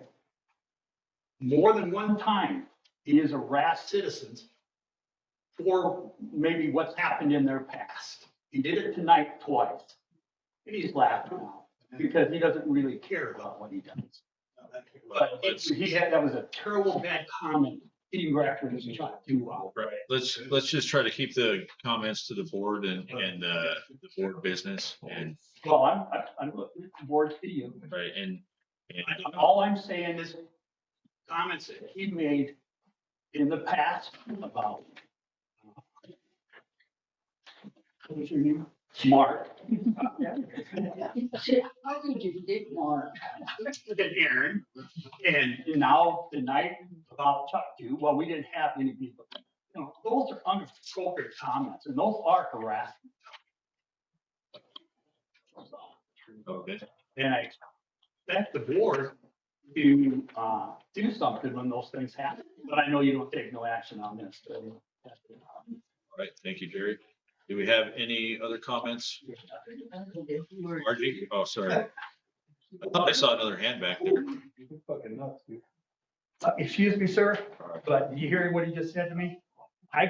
You guys were gonna send me out and never come back again because I whispered All right. to Dan Holbrook one time. Let's just And he called me. get to Margie's comment and then, I mean, let's just kind of finish off the meeting at a better note.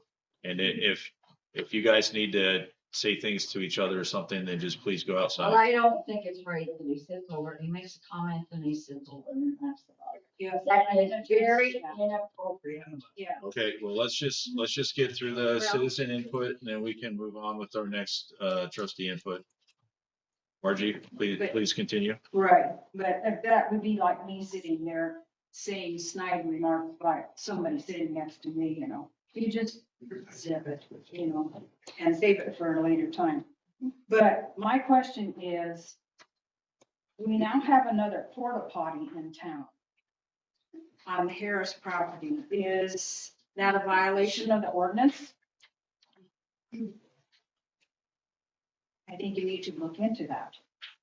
Also, what about, Yeah, excuse me. what? Let's just get through the comment here.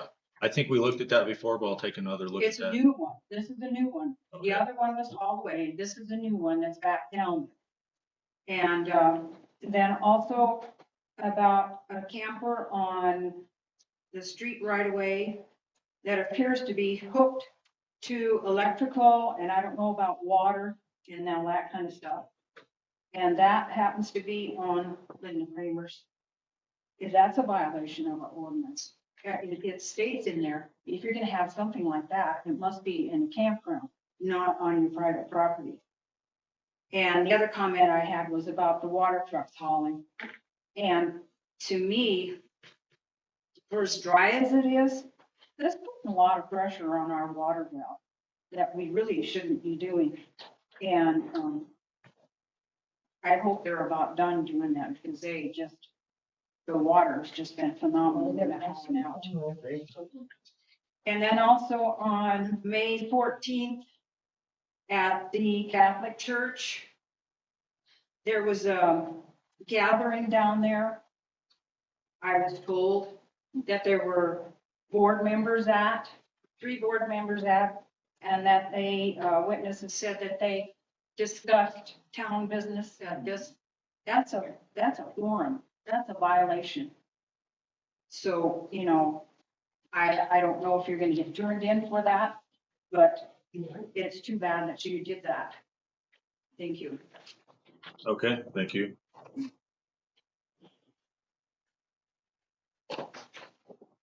Okay, trustee input, or is there anyone else out there that'd like to make a comment? Deb, please come up.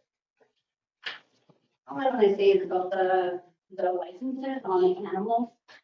In the past, the reason we had that is if a dog got away from someone, they could come up to the town office, there was a picture of it, and the numbers of the person could be contacted. That's the main reason for the license. But they are gonna have a tag on. A little bit used to. come up here and just get a license. I'm not saying it needs to be paid. I'm just saying, Yeah, that's. come up here. They are coming up to get a license for it. I'm not even talking about that. I'm just talking about overall how we used to have it. And again, we're talking about tax, but yeah.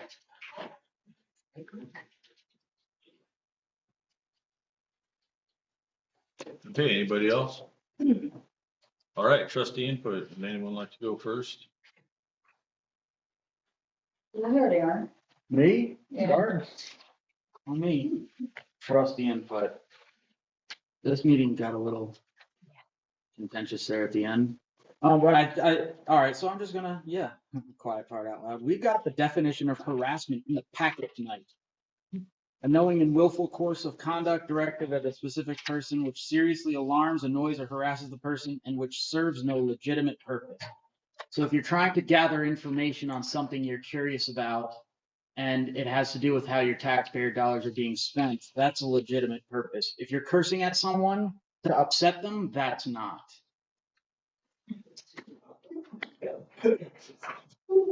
Okay. Is that, your whole input? No, I'm good. I'm good. You done? Anybody else? I just have a question for Linda. Did you make the statement that I had no business hauling about the water? I'm a board trustee and I am a citizen. What are you talking about? When I was talking about how many thousands of gallons of water they, you said that was Terry's job. No, I'm a board of trustee and I'm a citizen and I am concerned about how much water they're taking. Well, no, that's fine. What I'm saying is it's her job to answer those questions. In my opinion, she's the one, they are the ones, whoever it is, whoever is staffed in this office room needs to know, And I called and told her about it right away. okay, that's good. Yeah, she knew I was gonna call her. Okay, well, but I don't see that there's any issue then. Well, then you kind of, I guess I don't know what I said there to upset you. I still don't get it. I'm not upset, I'm just stating a fact. That I am a concerned citizen and I am a board trustee. Yes. And I do feel that I have the right to know how much they're doing. And when they're Yes. done hauling that water, they need to fix that intersection over there. Because they have let their tanks run over and it's a mud hole. Pretty bad. Huh? Okay. Okay, can we put that on the next agenda too, please, Terry? Sure. Yeah, we already, start. That's right. Linda? I was just gonna say, that is maybe something that we should have Terry give them a heads up on. That Right. they will be billed for this or need to fix that street Mhm. Okay, or corner or whatever it is that's being damaged. yeah, I think that's a good idea. Oh, would you be able to do that, Terry? I'll contact them. Awesome, you. yeah, thank you. Yeah, good thing you brought that up. Thank you. Well, I noticed it today and it's a muddy mess. Okay, Trina? Marjorie's concern about 3 board members at that meeting. The meeting is completely recorded and can be made available to you. There was no board discussions that I thought were in violation at all. But it is publicly recorded, so it'll be available by the person who led the meeting. So, anyway, I could get it for you too, I suppose, whatever you'd like. My understanding is there was no violation there. I just wanted to make that point. Okay, and then also too, I think for the TIF meeting, it was mentioned that any public meeting like that should be assumed that there could be a board quorum there or, 3 or more board members. And so that was the assumption I was operating under for that meeting. But just to explicitly cover it, Terry, if it's okay, I'll send you an email. And if you can post a possible quorum notice for the next 2 meetings, then we can go ahead and cover that as well. So, you know, I do appreciate you all bringing that up and making sure that we're doing things the right way. I mean, there's no secrets there. It was a public meeting and everything like that. And there was no board discussions about what we should do as a town amongst board members. No, it was not. It was a open forum where people were able to discuss and everything like that. So anyways, it was a good meeting, I thought. So with that, sounds like we need to do an executive session, but I guess that would be legal then? Yeah. Okay, I'd like to make a motion that we go into executive session for a legal matter. okay. At 9:02. 9:02. Okay, do we have a second? Yes. Into seconds. Okay, all those in favor? Hi. Aye, motion carries. Okay, thank you very much. We'll enter executive as soon as the room is cleared. Thank you. So the white thing is turning into. Hey,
It was the one from today, because I had emailed you, because that one said.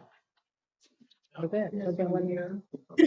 Should we give them back then? I mean, I well, let's go ahead. So let's bring them in. think you guys. Was that emailed to everybody? Yeah. You guys can keep your copy. Okay. Well, got everybody? We bring coats this time. Did you? We bring coats. Well,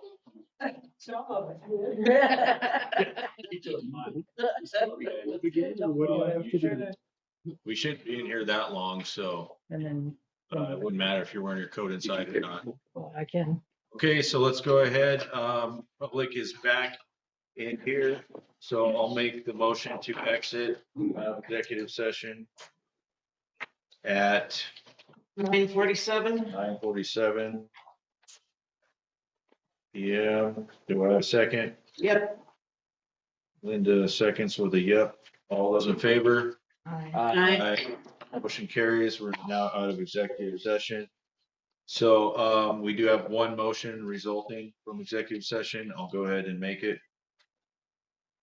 So motion is to instruct Wade Schutz to draft the termination of partnership proposal between the town of Hermosa and Preston Family Inc.